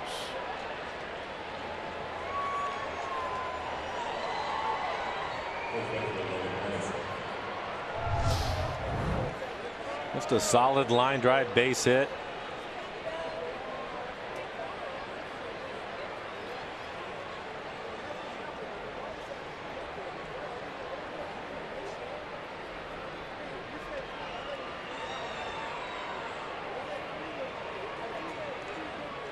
You look at trends in this game so far for Christian Bergman. First 3 innings after he got out number 2, he almost immediately got out number 3. Not only was it the next batter, but it was within only a pitch or 2. Last couple of innings, the 4th and now the 5th, retiring the first 2 men in order, but then in the 4th back-to-back home runs, and the 5th now back-to-back singles. And the 3rd, a couple of strikeouts, and then the double by Kiermaier.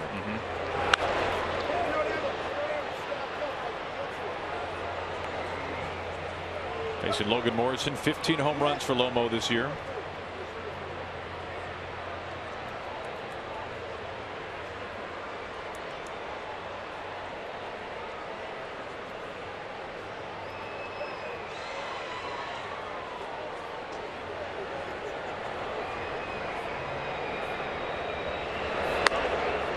One and one. Well, Bergman making his 5th start of the season here tonight. That's the most since his rookie season back in 2014. And he made 10 starts, worked exclusively in the rotation for the Rockies that season.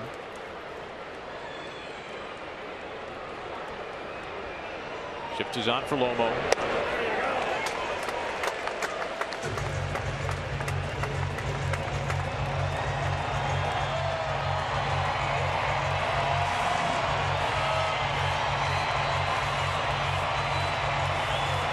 Now the Rays out hitting the Mariners here tonight 6-4, but an 8-2 lead for the Mariners.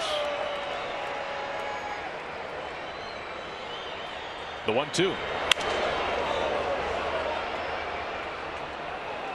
And a broken bat. Long strike.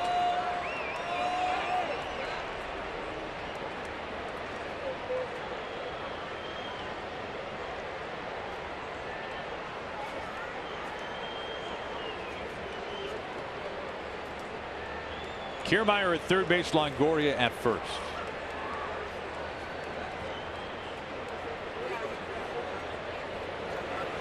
Two outs, 2 on, and the 1-2. Pulled and a foul ball. Boy, that was close.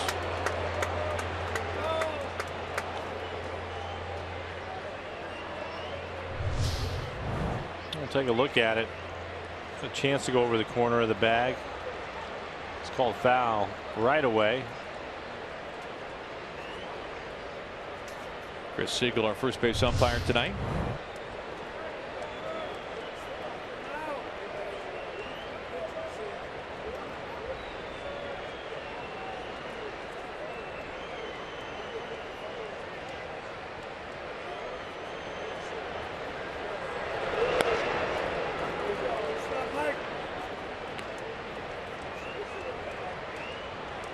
A little bit of light stretching going on right now inside the Mariners bullpen. Next pitch will be number 85 for Bergman. His season high is 106. He's also got 92.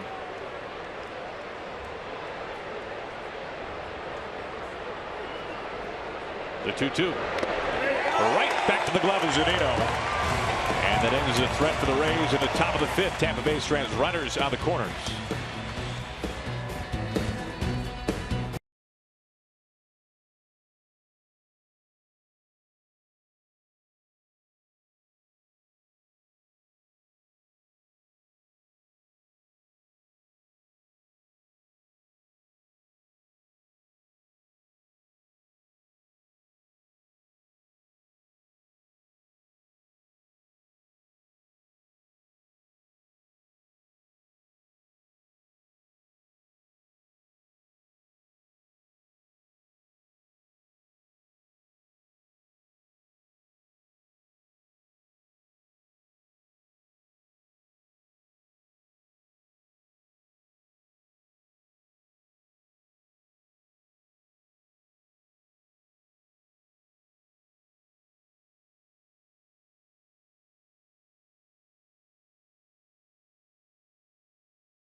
called up today from Tacoma in the dugout tonight and active for the Mariners. Take a look at our IBEW NICA investing in the future. A couple of call-ups. Tyler Cloyd also called up for the Mariners here today, and Tyler Smith. You can see Cloyd's numbers pitched in the big leagues more than a couple of years ago. 12 and 13, a brief period of time in the Phillies rotation, mostly as a starter. And Tyler Smith, one-time Beav, a product of Oregon State, 8th round pick by the Mariners back in 2013. Tyler Smith with a good spring. I thought he was impressive. Did he lead the Cactus League in at bats, let alone the Mariners? He played every day. You're right, but he played well. See, Robbie's been on base a couple of times, a walk and a single for him. Beckham was in exactly the right spot. 1 pitch and 1 out. Smith was the beneficiary of so many guys playing in the WBC. And for Smith, the guy who played a little bit all over the place, but we saw him really shine offensively and defensively too. Yeah, with Segura, Cano, both of them are out, so he ended up playing quite a bit. Played well. And as a young player, a guy that is trying to make an impression, that's what you want to do, so that when the time comes, as it is now, that you're the guy that gets called and that the manager has confidence in him to be here. Ball 1 to Nelly.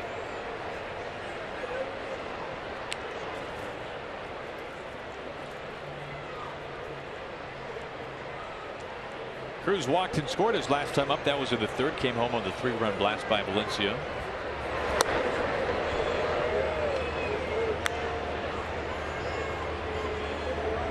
And still Ryan Garten up on the mound. He was recalled from AAA Durham on Wednesday. This is his 3rd stint with the Rays.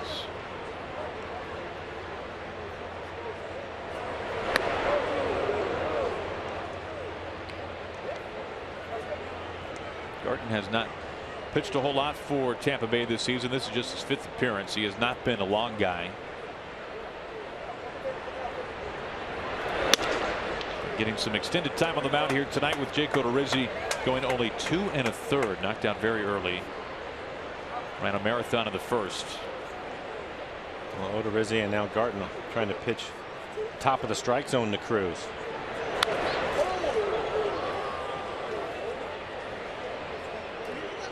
Almost everything up there. It's a full count.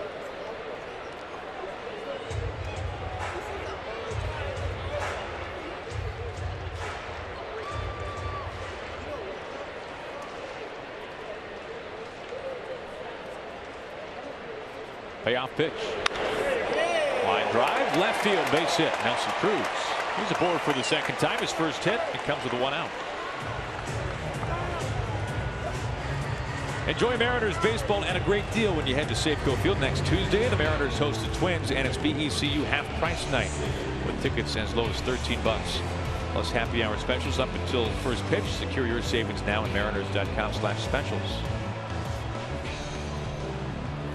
Twins playing some good baseball this year. Still tied for first place, top the Central with the Indians. 1 out, 1 on for Kyle Seager.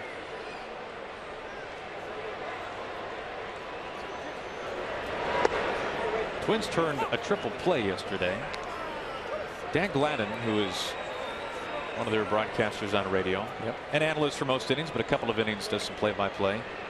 Like, he was doing the play-by-play when that triple play happened, and it's a call you should hear, especially as a former big league infielder. It was about as cool and composed as a triple play call comes. It was, here's the pitch, ground ball, should be a triple play. I mean, and of course it happened. It was pretty incredible. You saw the whole thing develop right away, whereas the rest of us right to the 3rd baseman. I believe it was, yes, to Sano. Yeah. But it was made it sound like it was as routine as it comes. Pretty impressive. Was it? Was it routine?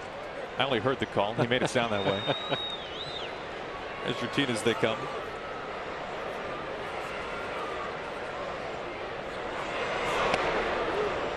Seager down on 3 pitches.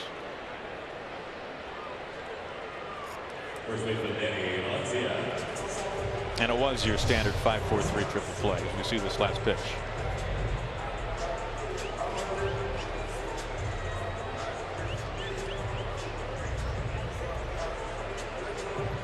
Oh, in front of an off-speed pitch for Kyle. He missed the fastball that he wanted to hit. You were in the mix for a triple play, weren't you, Mike? Now, defensively, let me be specific. Pardon me? No? Defensively? Yes. I think I was part of a triple play and I was running the bases. Well, I wasn't trying to take a steer to that angle. Did you notice they put it in reverse at the last moment? Sue's a good effort.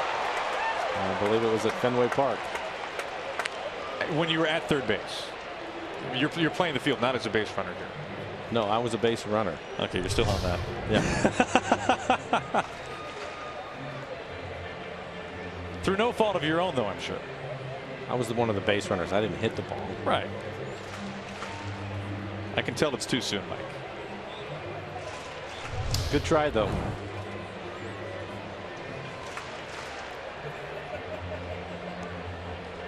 I'll clear all these questions beforehand next time.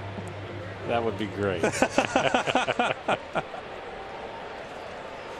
Do you take in-game text messages? That could be a little long-winded, though. I want one on Valencia.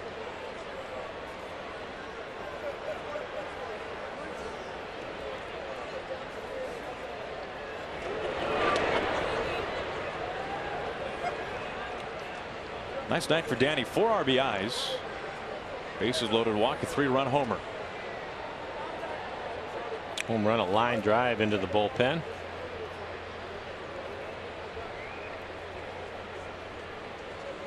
Cruz at first after a single.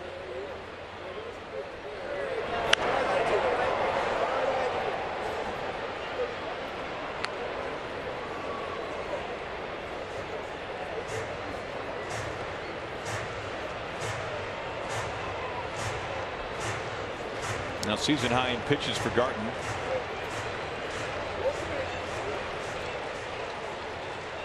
Season high in innings as well.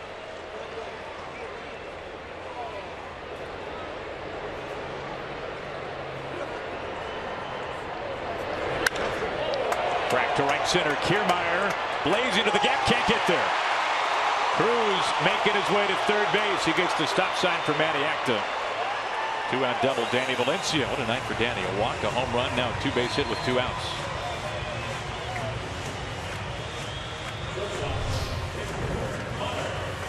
And he gets this out over the plate.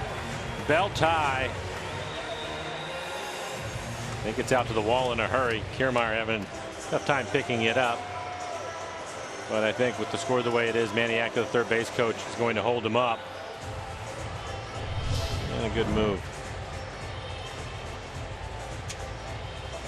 2 outs, 2 on, both in scoring position. Taylor Motter, the next batter.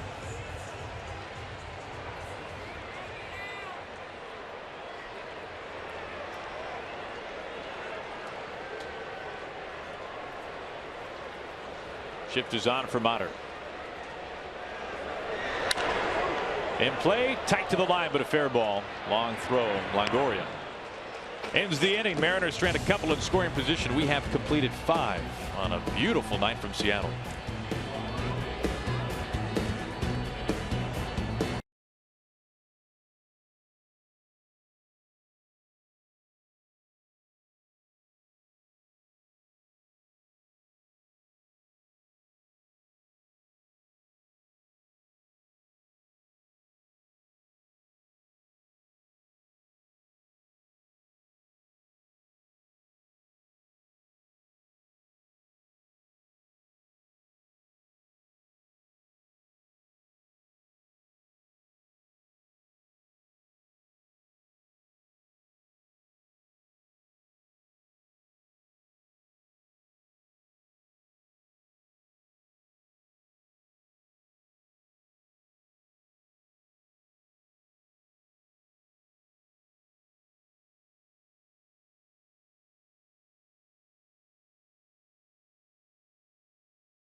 Tampa Bay as we start the top of the 6th. Mentioned earlier, local product. Cascade High School in Everett. Too far away from Safeco Field.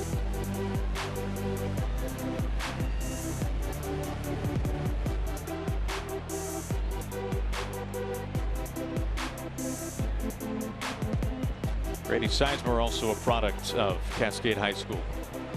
How good was Grady Sizemore? We're talking about kind of a comparison, a little bit of a Mike Trout type guy, right?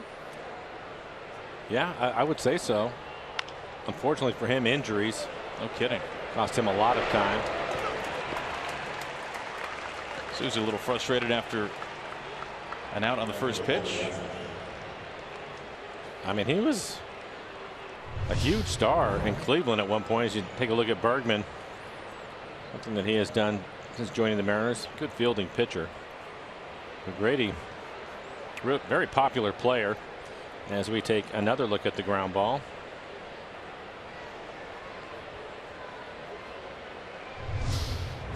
And Grady, look at those, some of those seasons. Over 50 doubles. Leading the league in runs scored. Good outfielder. Very good outfielder. 20-30 steals every year. Now does not hit for the same average that Trout does. But the home runs, 25-30. It seemed like almost each and every year when he was in his prime. 06, 07, 08 with the Indians. Gold Glove winner, Silver Slugger Award winner. Rasmus, let's go with the bat. Zone 2.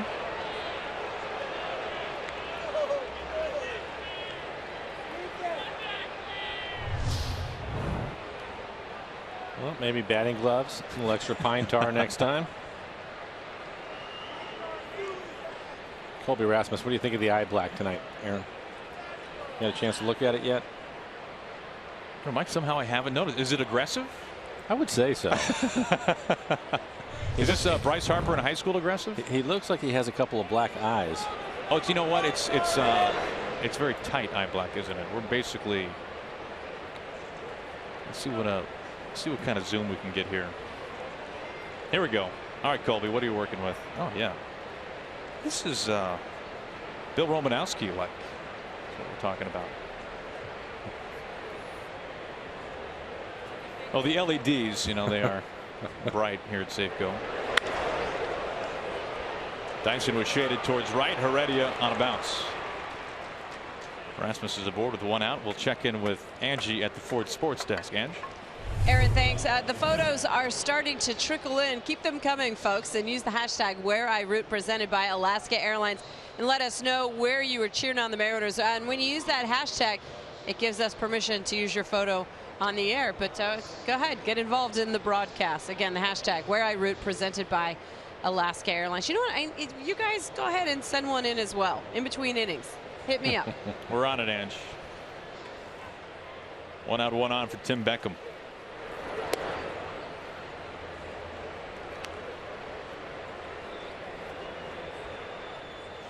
Opposite field home run, Tim Beckham. His last at bat, his 9th of the season, tying a single season career best.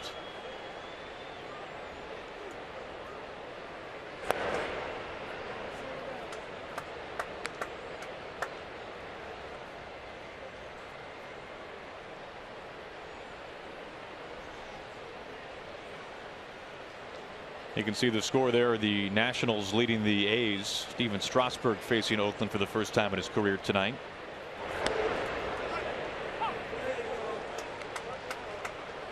Two balls and a strike. Good pitching matchup in Arlington tonight, by the way. Astros and Rangers, the Silver Boot Series continuing. And it is Keuchel versus Darvish in that game. Keuchel 5 scoreless, 1 hit, and 5 strikeouts. And if there was any concern that Keuchel would not regain his Cy Young Award winning form, that was put to bed in the month of April. He is now sporting a 1.69 earned run average, and no surprise, the best ground ball rate in baseball. Back to his old tricks.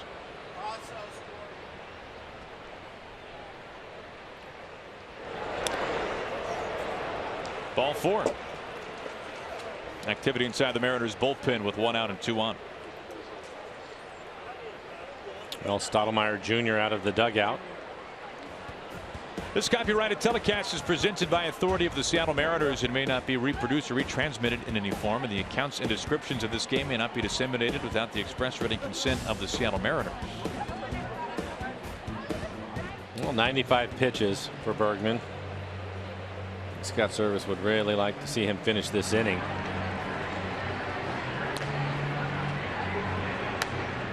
Brad Miller waiting to see Pazos getting loose. Hard throwing left-hander for the Mariners.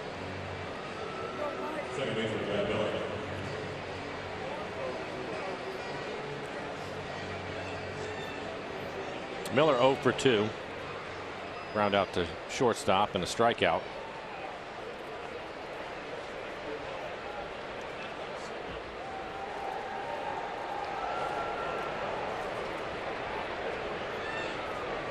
First pitch to Miller. 0-1.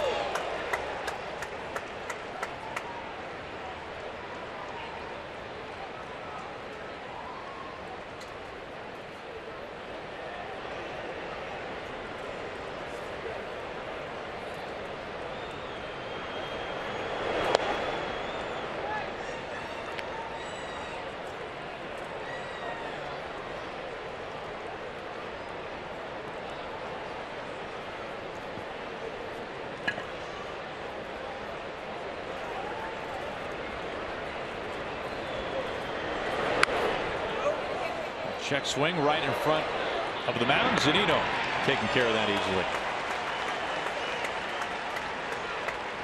Rasmus into third. Beckham to second.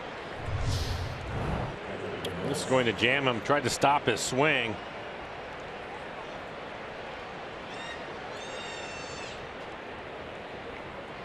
We'll take another look at it. Just missing his hands. Wow, yeah. That's about as deep as it gets right there. That's a wannabe check swing is more like it. Exactly. Rasmus now 90 feet from home. Beckham the man at second. Think Brad's feeling that right now? Probably. I would guess that he is.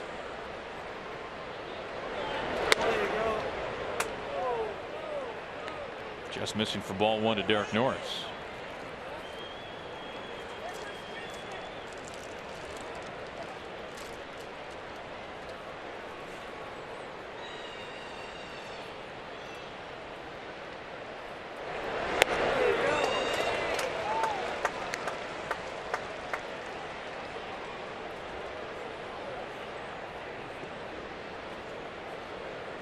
Pitches, 62 strikes. Needing one more out to send this to the bottom of the sixth. The 1-1.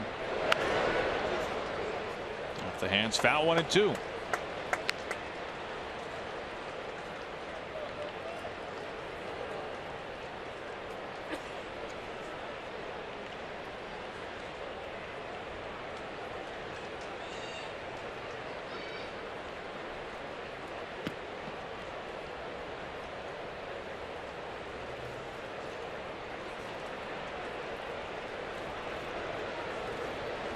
Here comes Bergman's 1-2.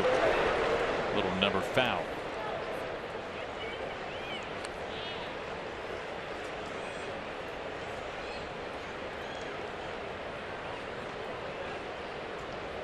Bergman's season high 106 pitches. That was in that career start his last time out here at Safeco Field. 7 1/3, a career best 9 strikeouts against the A's.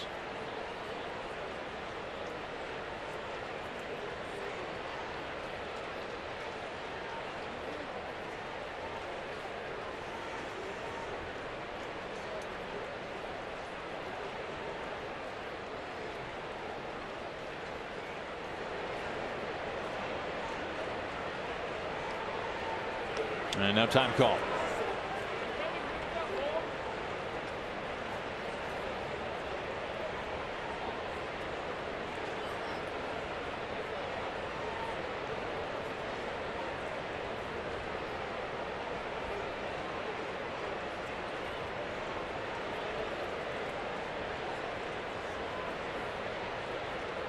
Two outs, Rasmus at third, Beckham at second.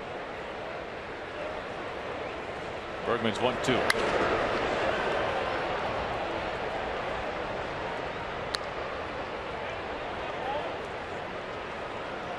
The Rays so far 0 for 3 tonight, runners in scoring position.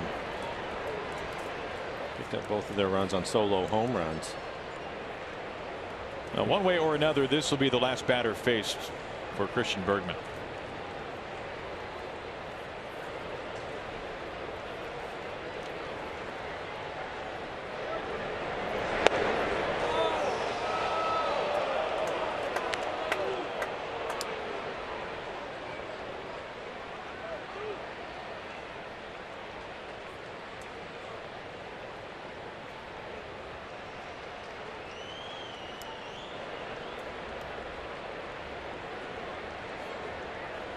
Now the 2-2. Swing and a miss for strike 3. 6th strikeout over 6 innings for Christian Bergman. A quality start here tonight against Tampa Bay. We make our way to the bottom of the 6th. Jarrod Dyson to lead things off. He'll be followed by Mike Zunino. And then Ben Gamble. Mariners leading the Rays in game 1.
Bergman inside the dugout. His 2nd consecutive quality start. Line work here tonight against Tampa Bay. We want you to join the conversation for up-to-date game information and live interaction. Be sure to like us on Facebook and follow us on Twitter and Instagram. You can check us out and stay connected with Root Sports.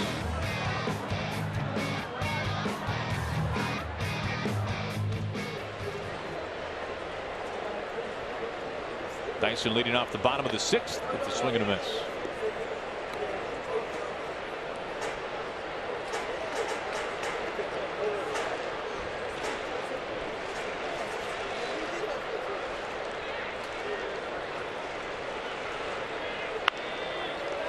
Longoria having a range, cuts it off on the run. 1 down.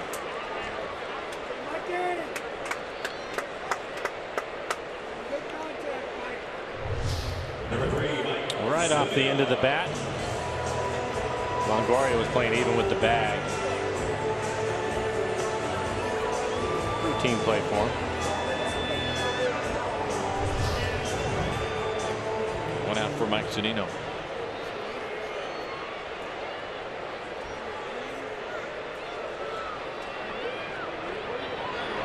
If you look at a recent series for the Mariners, go back to the start of that last road trip against the Nationals. The Mariners were fortunate. They missed Steven Strasburg. They missed Max Scherzer. You look at the series at Fenway Park. Did not have to face Chris Sale.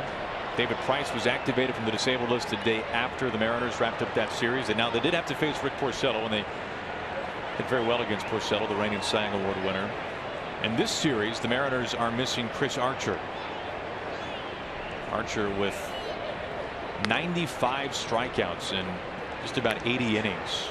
Among the game's best strikeout artists, an ERA of about 3.75.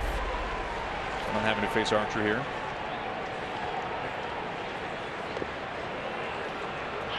Two and two.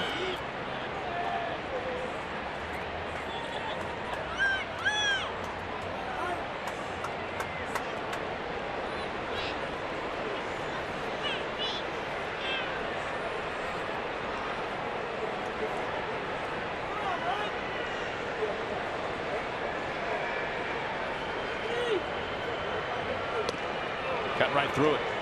2 outs.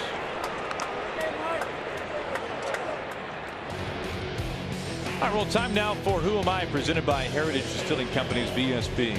All right, played for 4 teams, including the Royals and the Mariners. Finished second in American League MVP voting. First 20 home, or had a 20 home run season his first year with the Mariners. So who exactly are we talking about?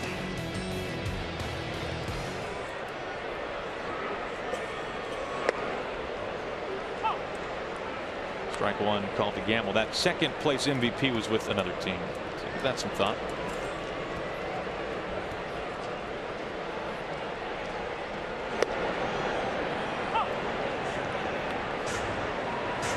Gamble 1 for 3.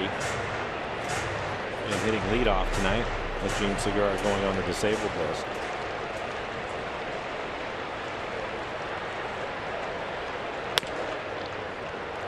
By the way, speaking of Chris Archer, if you look back to his season last year, one of the rare guys in baseball last season who threw 200 innings. There's Chris in the dugout. We'll have the series off. He led baseball with 19 losses. And, you know, maybe for Archer's standards, which he had set, which had become pretty high, it was a high ERA season, just over 4. But still, there's a lot of guys with ERAs higher than 4 who were dealt the loss in much fewer than 19 games.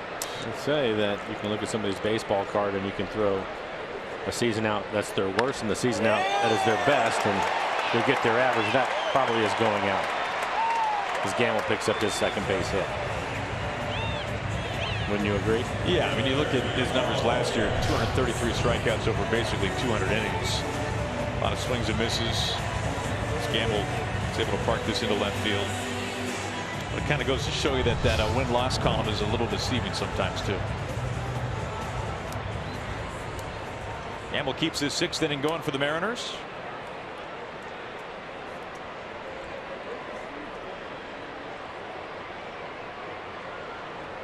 Already looking for his first hit tonight.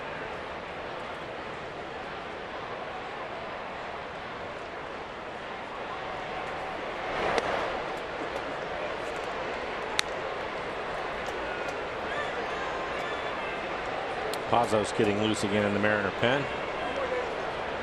James will pitch the 7th.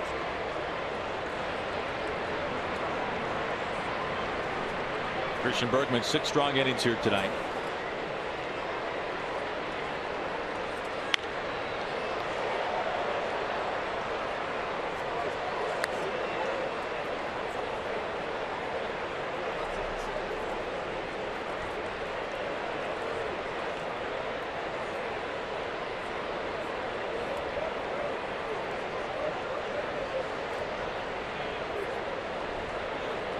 Two outs, gambled at first.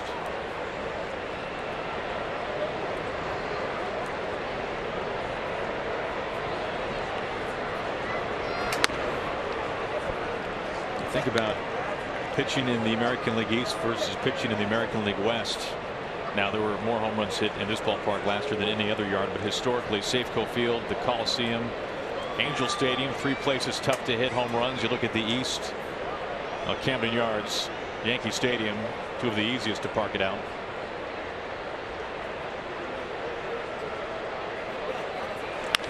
Line drive right to Beckham, down to his wallet. And ends the inning. Gamble stranded. We've completed 6 from beautiful Safeco Field.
Sports is brought to you by Money Tree, proud to make a donation to Mariners Care for every Mariners win. By CenturyLink, connecting you to the power of the digital world. And by Jack in the Box, come try the sweet or spicy barbecue bacon cheeseburger combo for $4.99, limited time only. Time now for our Beacon Plumbing call to the pen as James Pazos takes over for Christian Bergman. Hard throwing left-hander for the Mariners. 22 appearances on the year. ERA under 2. He has really pitched well. 28 strikeouts, over 8 walks. Opponents hitting just 200 against him. Fastball mid to upper 90s with a hard slider.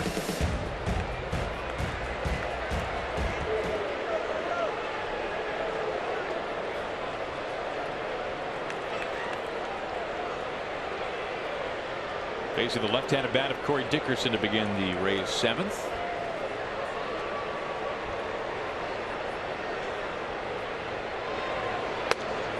Starts him off with strike 1.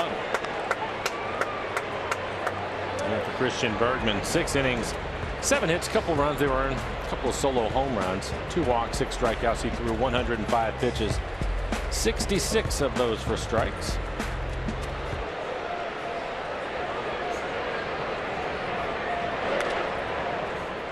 One and one.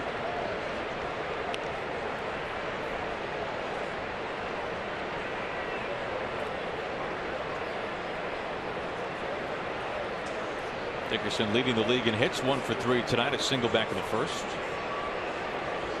44 hits in the month of May. That was a club record.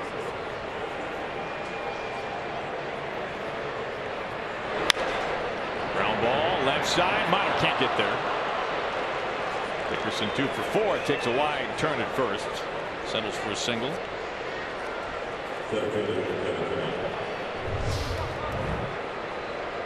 This is on the fastball. Taylor Motter playing up the middle, not able to make the backhanded play. Only the 5th hit Pazos has given up to a left-handed bat this year.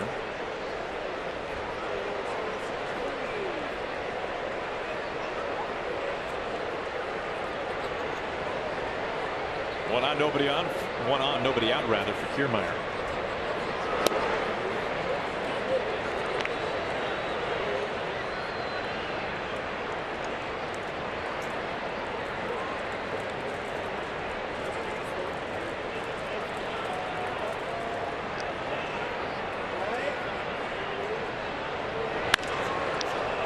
Gamble moving quickly to the gap and gone barely. First home run by a left-handed hitter against James Pazos this year. Kiermaier hits his 7th, and the Rays cut the lead in half. It's 8-4 Mariners. And still nobody out. And this is what the Rays do. This is how they score their runs. They are first in home runs. Solid line drive. Kiermaier now 7 home runs, 19 RBIs for him. Just clearing the fence.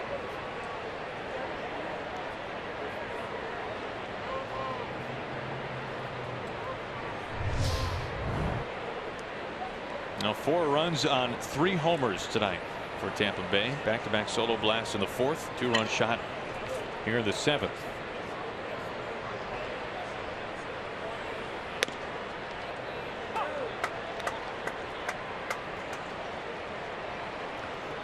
'86 home runs to lead the American League. Rays and the Astros each hit 52 home runs in the month of May.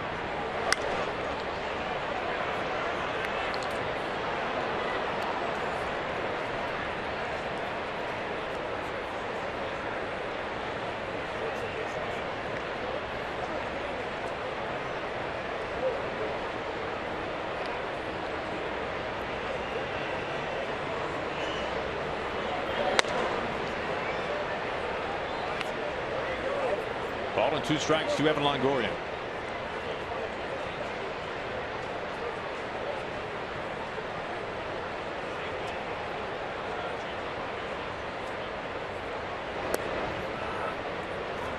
If you look back to last season, memory serves correct, The Orioles, the Rays, I want to say the Mets were three teams who led baseball in terms of percentage of runs scored via the homer, and they were all in that neighborhood of 50%.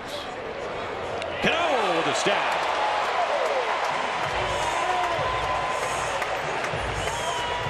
Hopefully that'll help Pazos out. Robbie playing up the middle, well positioned.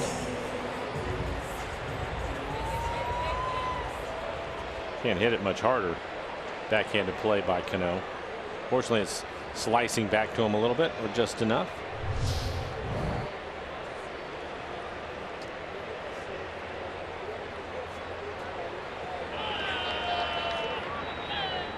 One out, bases empty. Logan Morrison climbing in. 0 for 3 tonight. A couple of strikeouts.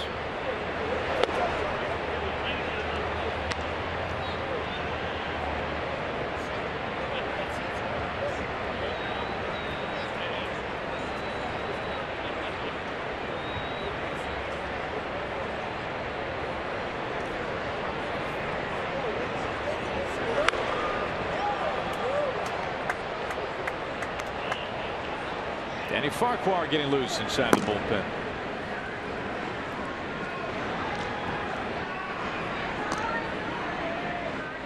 We'll see him in the bottom of the 7th.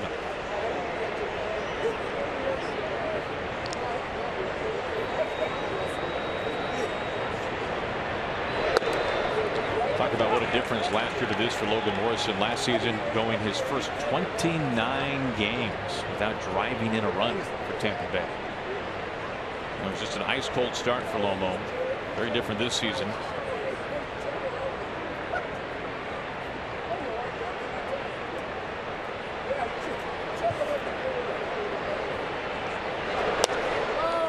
fact, for Logan, as he gets kind of looking here, 2 outs. So back-to-back base hits, the home run included. Now back-to-back outs. And a good-looking slider right at the bottom of the strike zone. Definitely on the plate. I think Logan thought it was down.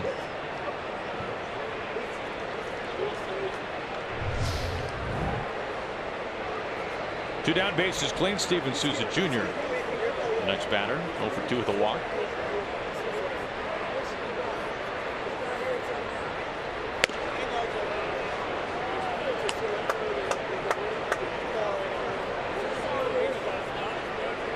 Souza was at one point part of a 3-team deal between the Rays, the Padres, and the Nationals. That was what sent Bill Myers to the Padres. Also sent Joe Ross and Trey Turner from San Diego to the Nationals. We just saw both those guys on the last road trip.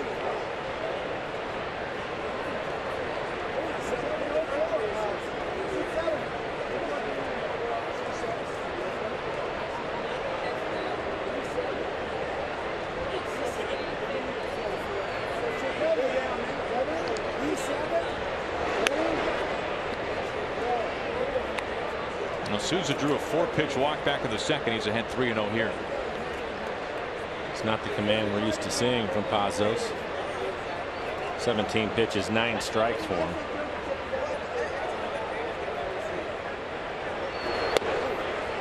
Second 4-pitch walk to Souza here tonight.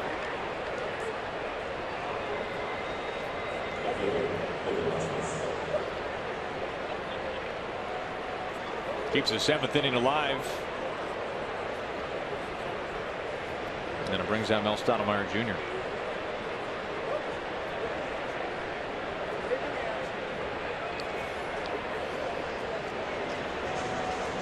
Pazos had gotten 6 outings, his last 6 outings without a walk. To your point, Mike, about the command. Right. This is fastball command tonight. And Altavilla getting loose.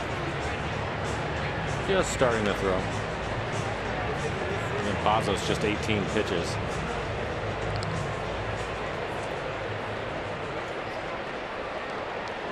Erasmus having a nice night.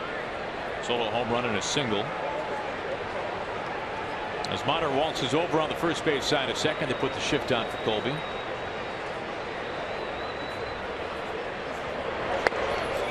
Missing inside for ball 1, missing with that fastball.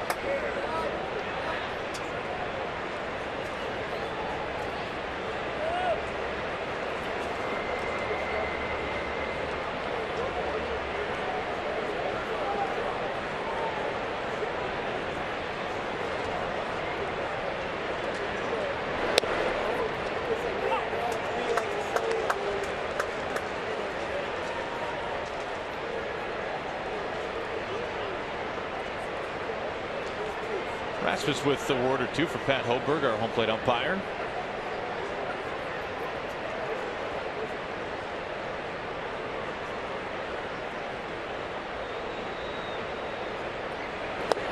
One and two.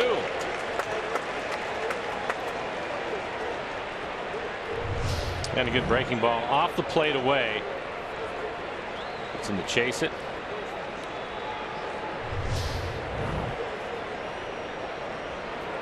It's been a really good pitch for him this year, but he has to be able to work ahead in the count, get him to chase it off the plate.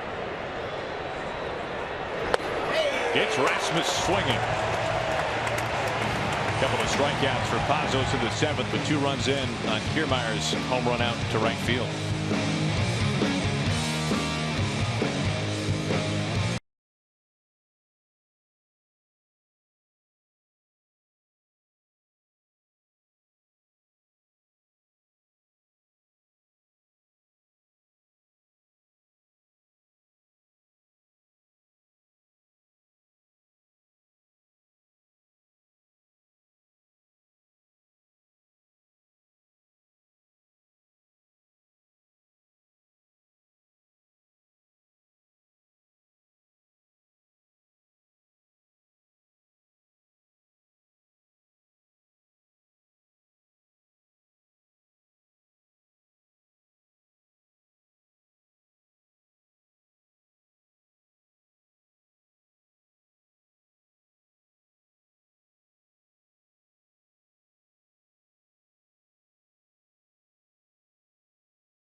Can do with the win from Washington's lottery played today.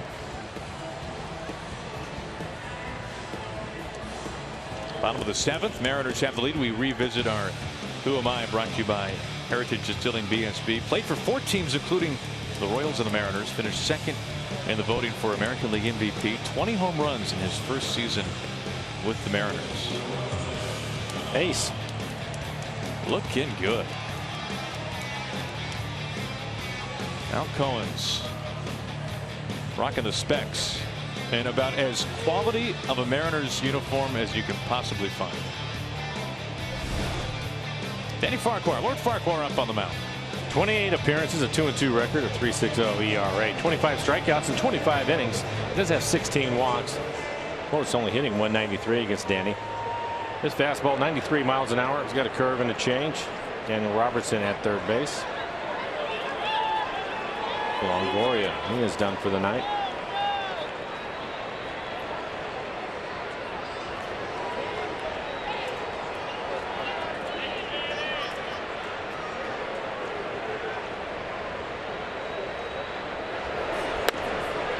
Ball 1 to Robbie.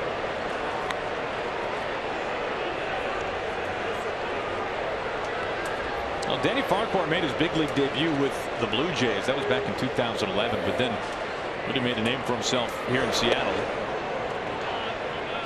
He even spent some time as the Mariners closer. 16 saves back in 2013. And for Danny, it seemed like once he really got his curveball, once he was able to throw that for a strike, that helped him really become a late inning guy for the Mariners.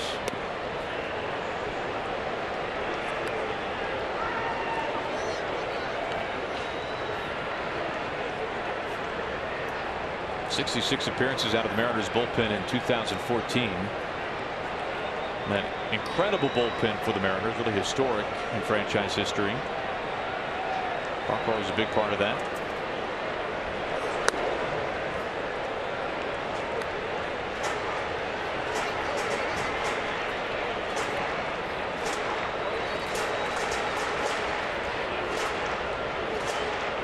Danny was up and down last year with Tampa Bay between the Rays and AAA Durham. 35 appearances in the majors his first season with the Rays.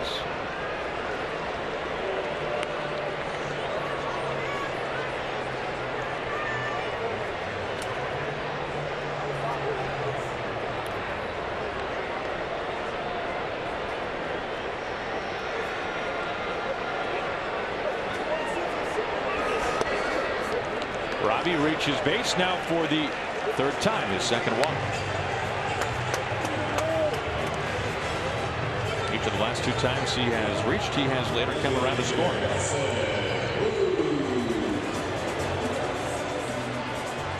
I'll bring up Nelson Cruz. Nelson 1 for 2 tonight. Had a base hit his last time up. Line drive right over the shortstop's head.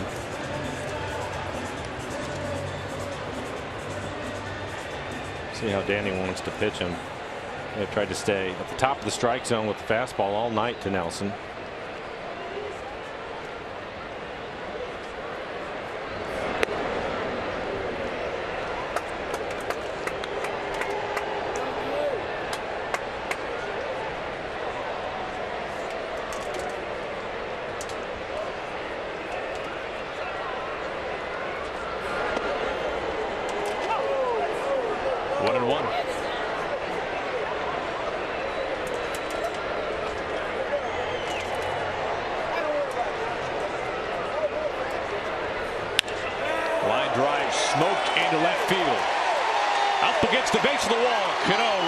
Second.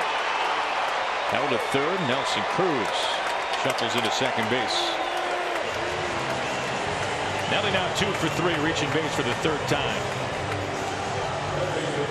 And he has hit the ball hard his last couple times up the base hit, and now on the changeup drives it down into the corner.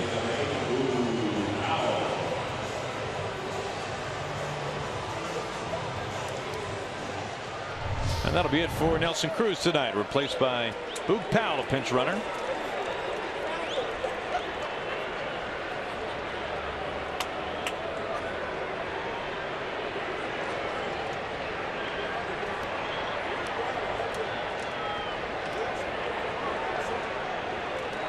Two in scoring position, nobody out, bottom of the 7th.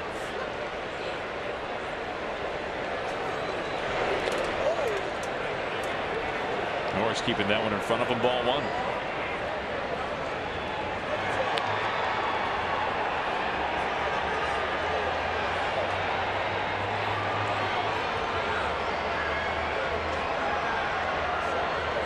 Mariners 2 for 6 runners in scoring position tonight.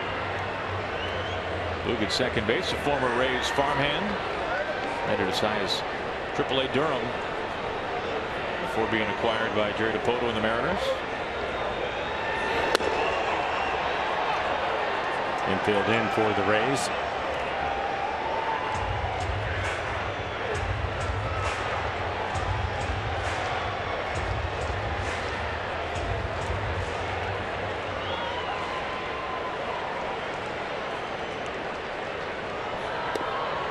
Missing low, 2-1. Well, the Mariners have put up a couple of crooked numbers here tonight. 5 runs in the first, 3 runs in the second. Chance for multiple runs here in the 7th.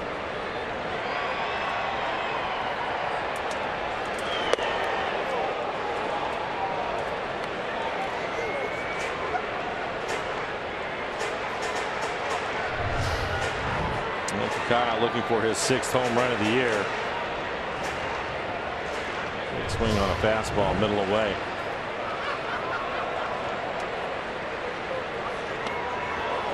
Kyle down on strikes. 1 out. Kenny Valencia having a big night tonight. He's already driven in 4.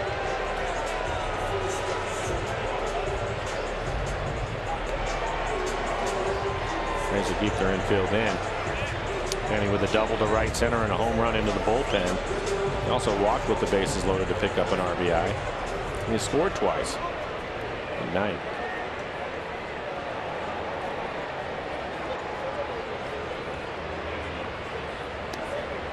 Looks at ball 1. Now Valencia is an RBI shy of tying a career best. has twice driven in 5 runs in a game. One time was last year against Tampa Bay, in a game that he hit 3 homers. That'll do it.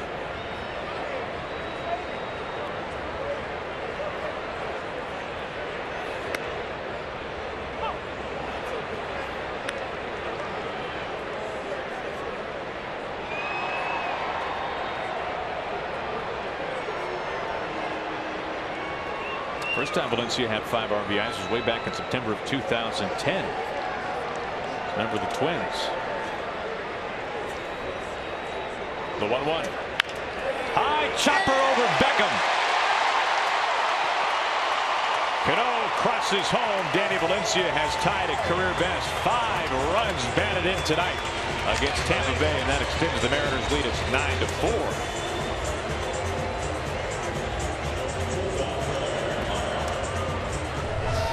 And he is going to chop this right out in front of home plate. Looks like a changeup. Over the shortstop's head. Robinson Cano has scored 3 runs tonight.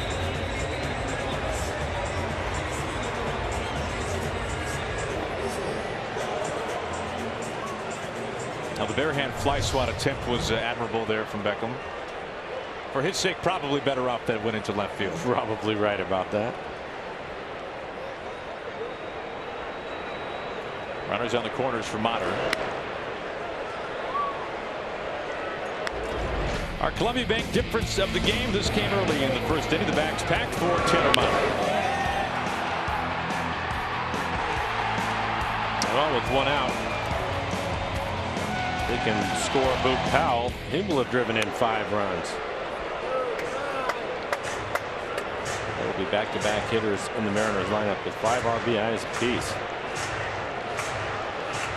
I believe that's pretty rare.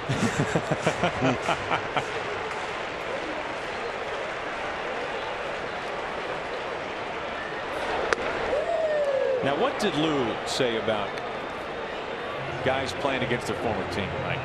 Yeah, he would always put them in the lineup. He just thought that he understands that as professionals you play as hard as you can every single night, but he just thought that there was something that mentally gave you an edge. So he put you in the lineup. 4-pitch walk to Motter. Now there was not much decision making for Scott Service. Taylor had to be in the lineup. He did. With Gene Segura going on the disabled list. Yeah. But Taylor making his major league debut last season with Tampa Bay, acquired in the offseason. Farquhar, 21 pitches, just 9 strikes for him. A couple of walks in the inning. We'll keep the infield in, so play at the plate. Ball into Dyson.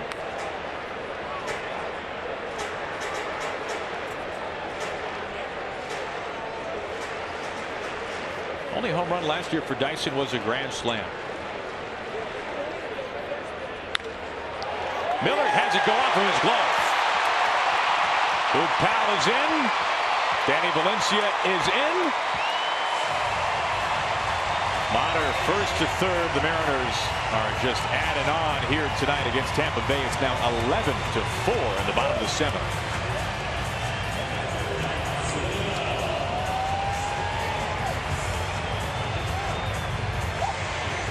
Couple of RBIs for Dyson. Take another look at it. Pitch up out over the plate. He ends up pulling it. Infield is in. Brad Miller reaching right off the side of his glove.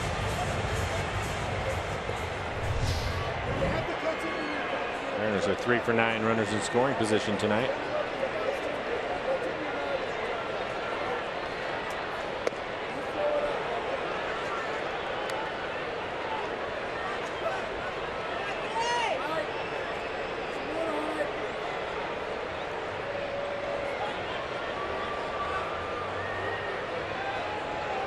The 0-1. Tough call to make it 0-2. This is the 3rd inning tonight for the Mariners, scoring at least 3 runs.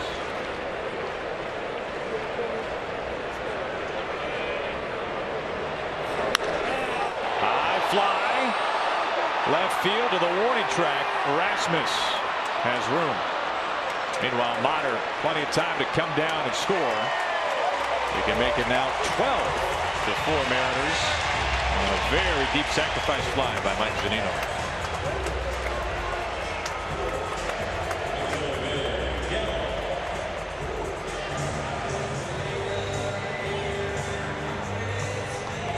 And that will turn the lineup over again.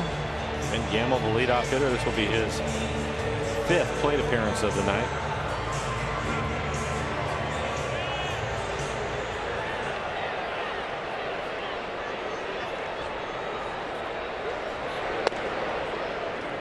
Gamble looking at a strike. So 5 runs in the first, 3 runs in the third, and a 4th spot here in the 7th.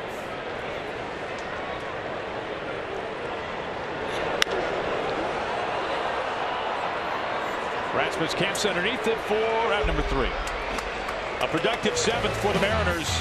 4 runs cross home. Mariners in command as we go to the 8th.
They're always trying to toy with the laws and the ages for gambling, but I don't think that they have lowered it this far in Vegas. No. Nate sends his photo, and look at baby Carson looking for the W.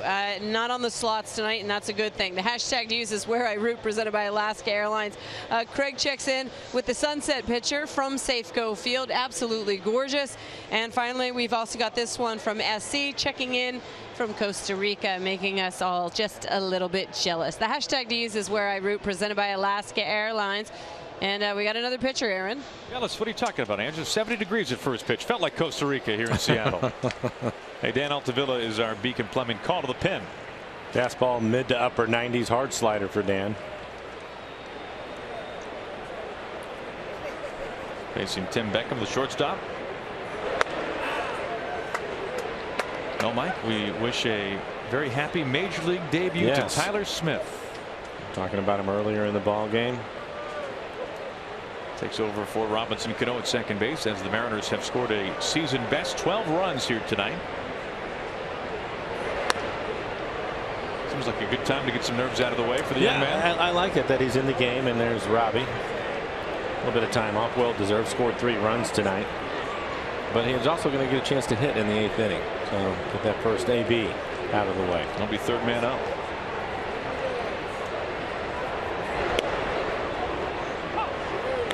Two balls and a strike.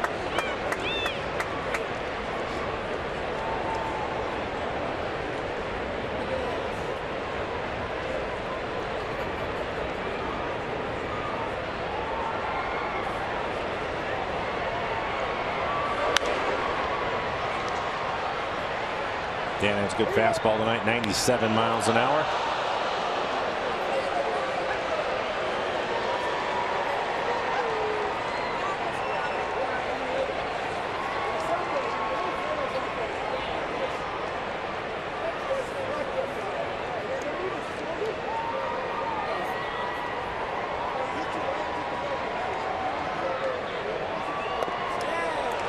Altavilla gets Beckham for round number 1.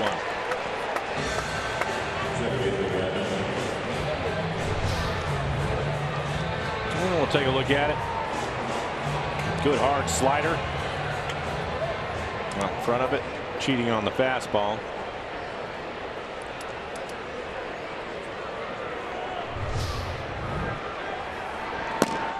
Stanek getting loose inside the bullpen. Hard throwing right-hander for the Rays. Strike 1 to Mueller. Tyler Smith, by the way, becomes the 7th rookie position player to appear in a game for the Mariners this year. That now paces all major league teams. They were tied with the Pirates for the most in the big leagues with 6 entering tonight. So the Mariners top the list of rookie position players. They top the list of starters used, pitchers used. What am I missing, Mike? I'm happy. I let the kids play. Right? Let the kids play. Opportunity. Transactions in the first 50 games, something along those lines. That's like historical. Right. Record breaking.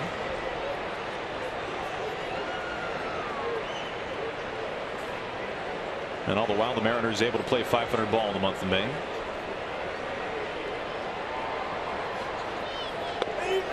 Miller down on strikes. 98-mile-an-hour heat that time from Altavilla. Back-to-back strikeouts. This goes right at him with a good fastball. Aaron mentioned 98 just above the belt. Late swing from Brad.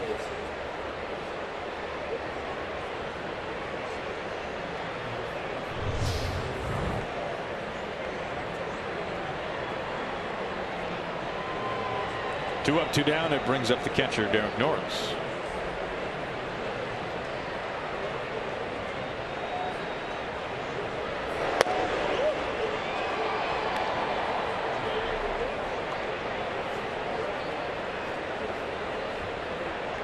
Now, if you're the Rays, you're thinking this is a 12-4 game and we're facing a guy blowing 99. This is not the 9th inning of a 1-run game. Well, along those lines, Mariners winning 12-4, and the guy that's going to come in the bullpen for the Rays, his average fastball this year is 99. His average. His average. Yeah. 98.6.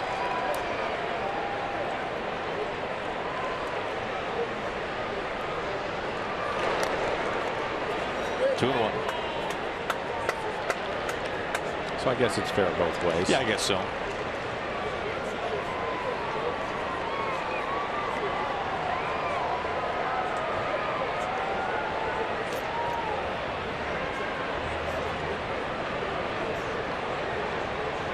Two outs, nobody on top of the 8th. And the 2-1 from Altavilla. High crack left field. Heredia to the track. Makes the catch. Altavilla retires his side in order. As we go to the bottom of the 8th inning, we'll be seeing Tyler Smith making his major league debut. His first big league at bat coming up shortly.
Game 1 against Tampa Bay, and who shows up at the right time but Robinson Cano.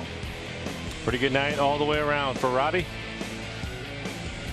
Solid defense. Was on base 3 times, a couple of walks, and scored 3 runs. Ryan Stanek going to take over for the Rays, hard-throwing right-hander.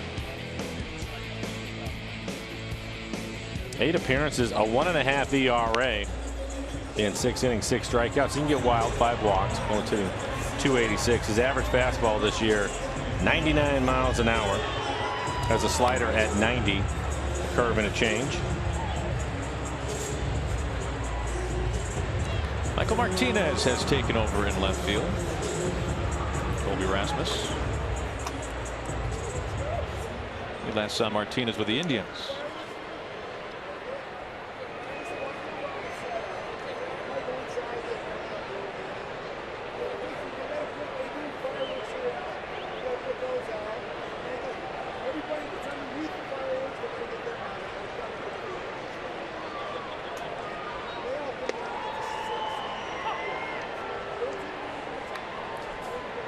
.97 at the knees for strike 1.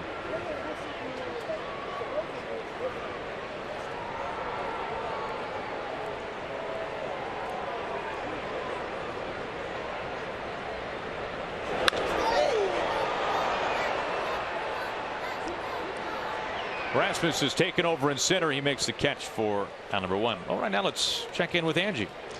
Guys, I just want to remind everybody, if they couldn't get here to Safeco Field for fireworks tonight, don't worry about it. We're going to bring the fireworks into your living room coming up on Mariners Postgame, presented by Alaska Airlines. We will have all the sounds of Seattle for you.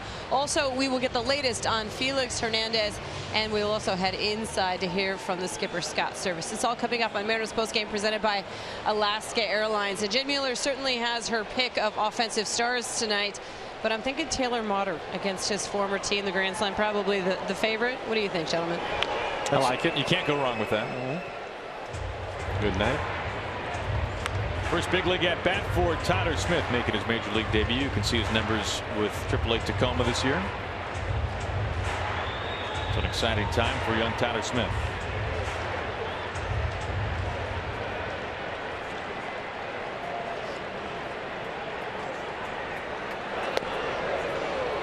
Was that 90-mile-an-hour slider you were talking about, Mike? There you go. Well located, too, right on the outside corner.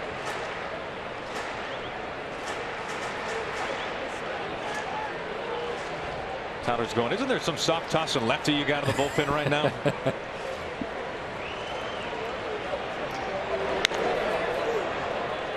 Able to get a piece of that slider.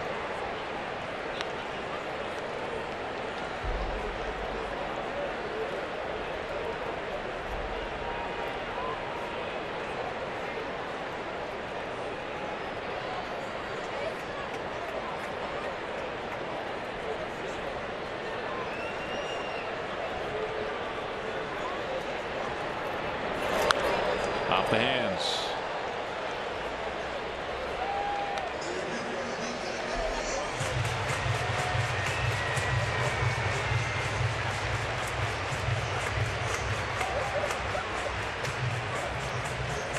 Everybody looking on, including Cano.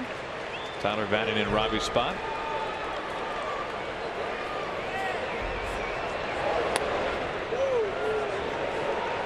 Missing outside. Ball and 2 strikes.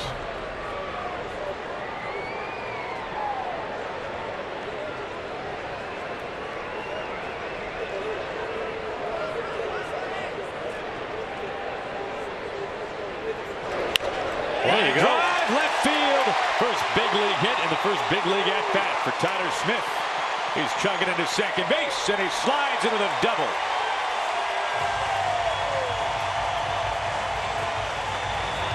Congratulations, Tyler.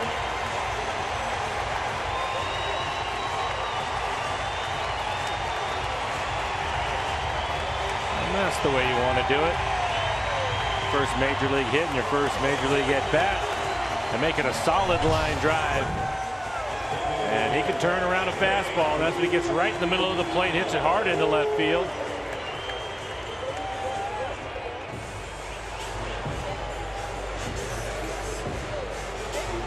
Bobby likes it. Now when you get a round of applause, a standing ovation no less from a future Hall of Famer. That's a good night. That was in his spot in the lineup, so congratulations. Here's Boog Powell. His first at bat, he took over as a pinch runner for Nelson Cruz. Now that reminds me, Mike, of a guy that we see all the time in the division, one of the bright young stars in the game, Carlos Correa. Carlos, his first major league hit was on a replay challenge review. It was overturned to be a base hit. I think he must have been the first guy to have his first major league hit challenged and overturned to be a hit. You're probably right. That's not how you want to do it, I don't think. I mean, you'll take the hit, but it's in the books. To your point earlier, what we just saw from Tyler Smith, that's how if you could pick. Exactly, that's what you want to do. The hemming and hawing as they have the headsets on isn't quite as much fun as seeing that ball right away thrown over towards the dugout.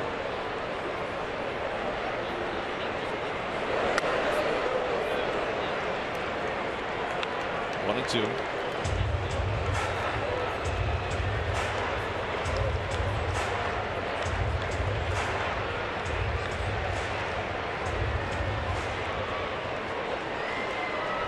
Now your first big league at bat came off the bench, didn't it, Mike?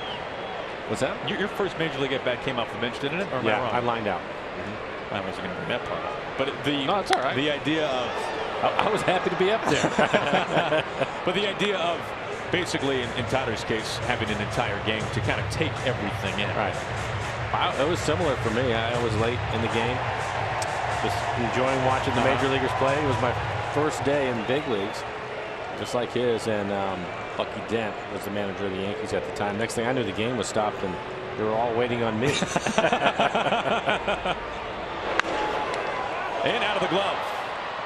And an easy toss to first. 2 outs as Smith sachets into third. I was fortunate that right after that game, we ended up getting on a plane and we flew to Seattle. I was able to get my first major league start and base hit here. That's pretty cool. At home, yeah, it was really nice.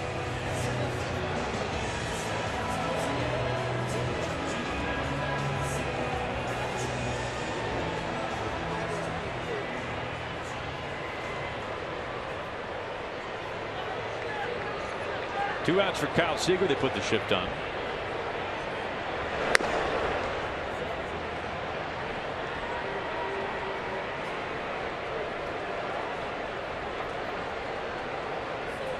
First pitch to Kyle at 100 miles an hour.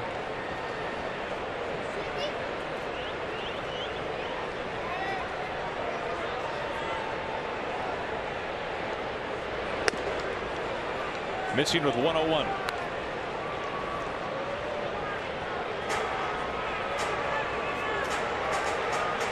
John Smoltz was on MLB Network the other day talking about how fastball usage has decreased season after season after season. More breaking balls being thrown in the majors, and kind of his thesis on it was that guys are throwing harder than ever and are having a harder time than ever throwing that fastball for a strike. Which was interesting. That is interesting. Cover story right now for Sports Illustrated, written by Tom Verducci, is all about the curveball and how the curveball has taken over. It is the hand of Lance McCullers on the cover, and he's got about as good of one as there is. For a while there, it was almost out of the game. Nobody was throwing it. Now, is that because of the effects of the arm? No, I think that they just felt that basically what happened is everybody fell in love with the slider. So it was a two-seamer and it was a slider and keep the ball on the ground, and they also felt that with the changing of the strike zone, basically getting smaller over the years, that 12-6 curveball was tougher to throw it for a strike. Full count to Kyle. I guess that approach has changed. It has changed.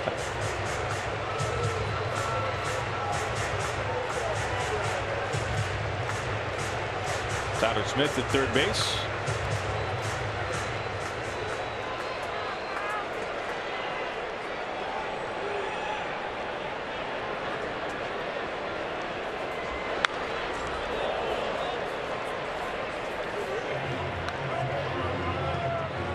I'm just getting some word, by the way, for Evan Longoria. He is out of this game because of neck stiffness.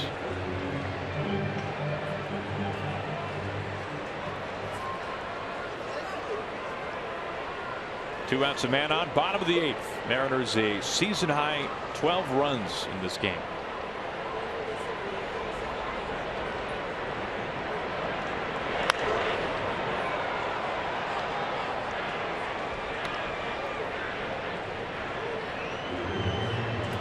Next pitch will be 8 to Kyle. Does not want to give away an at bat. Kyle had an 8-pitch at bat back of the first. He drilled a ball to the right side of the infield. It was harpooned by Logan Morrison to take a hit away.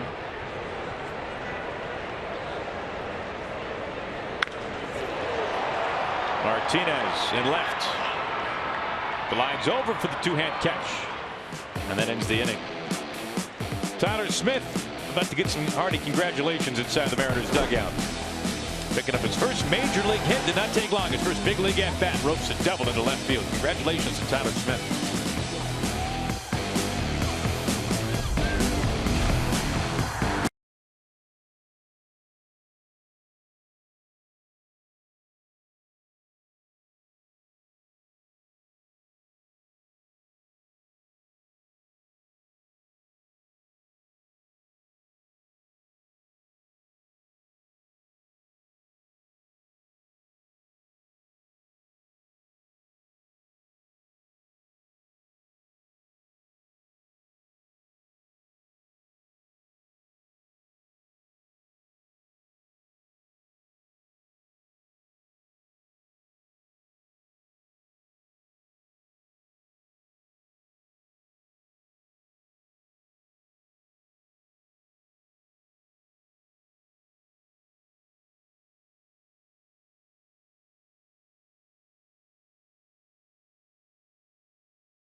Well, 4 Mariners in control of this game. How about this from earlier tonight, Mike? Clayton Kershaw, 14 strikeouts. He is now the 3rd fastest to 2,000 strikeouts in his career. Punched out Jonathan Villar for number 2,000. Only Pedro Martinez and Randy Johnson getting to 2,000 strikeouts faster. Swinging strike one. You were talking about the curveball earlier. Yeah, that's a great that's a great tie-in. That's a very good tie-in. And that is pretty incredible.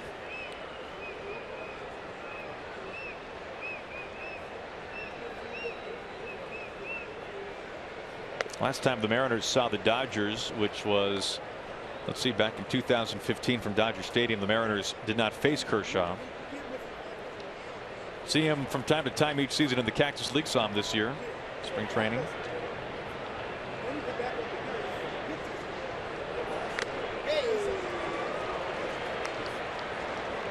That was a game where, let's see, Tyler O'Neill, Danny Valencia, and I'm leaving somebody out, took Kershaw deep. I'm sure somebody remembers.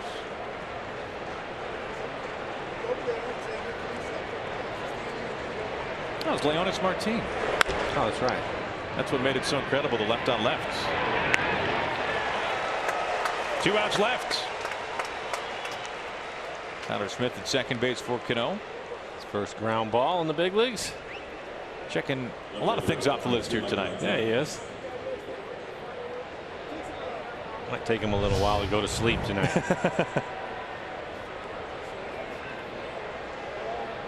Perfect fundamentals on that.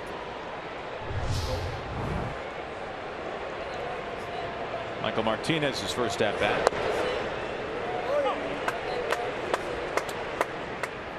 Well, the Mariners are on their way to winning their 5th in 6 games. Saw their 4-game losing streak come to a brief halt in yesterday's loss to the Rockies.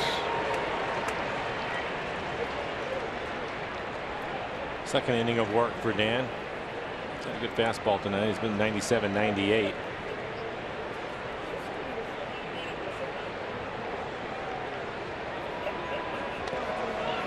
Well, I mentioned earlier, actually, Angie mentioned that tonight is the first post-game fireworks show of the season for the Mariners. And we will have that for you in the post-game show. And if you are watching this, if you are hearing us, you are more than likely not at the ballpark. There's a chance you're in a suite someplace, but we'll have another fireworks night here from Safeco Field as Altavilla gets Martinez looking. Coming up later this month, that's on June 23rd, a Friday night against the Astros, presented by T-Mobile. So another chance to catch some fireworks at Safeco Field later this month. Daniel Robertson, the last hope tonight for Tampa Bay.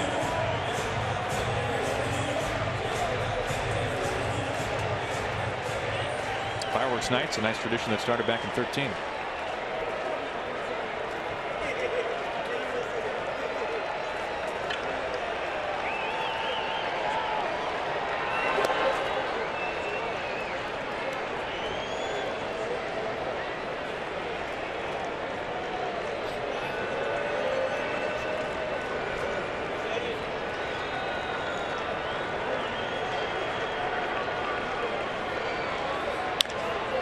Play but foul, as it turns out. 1-1. Altavilla a 1-2-3-8. A chance to do the same here tonight to finish this one off.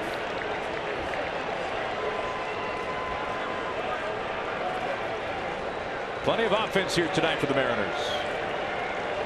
And a quality start from Christian Bergman.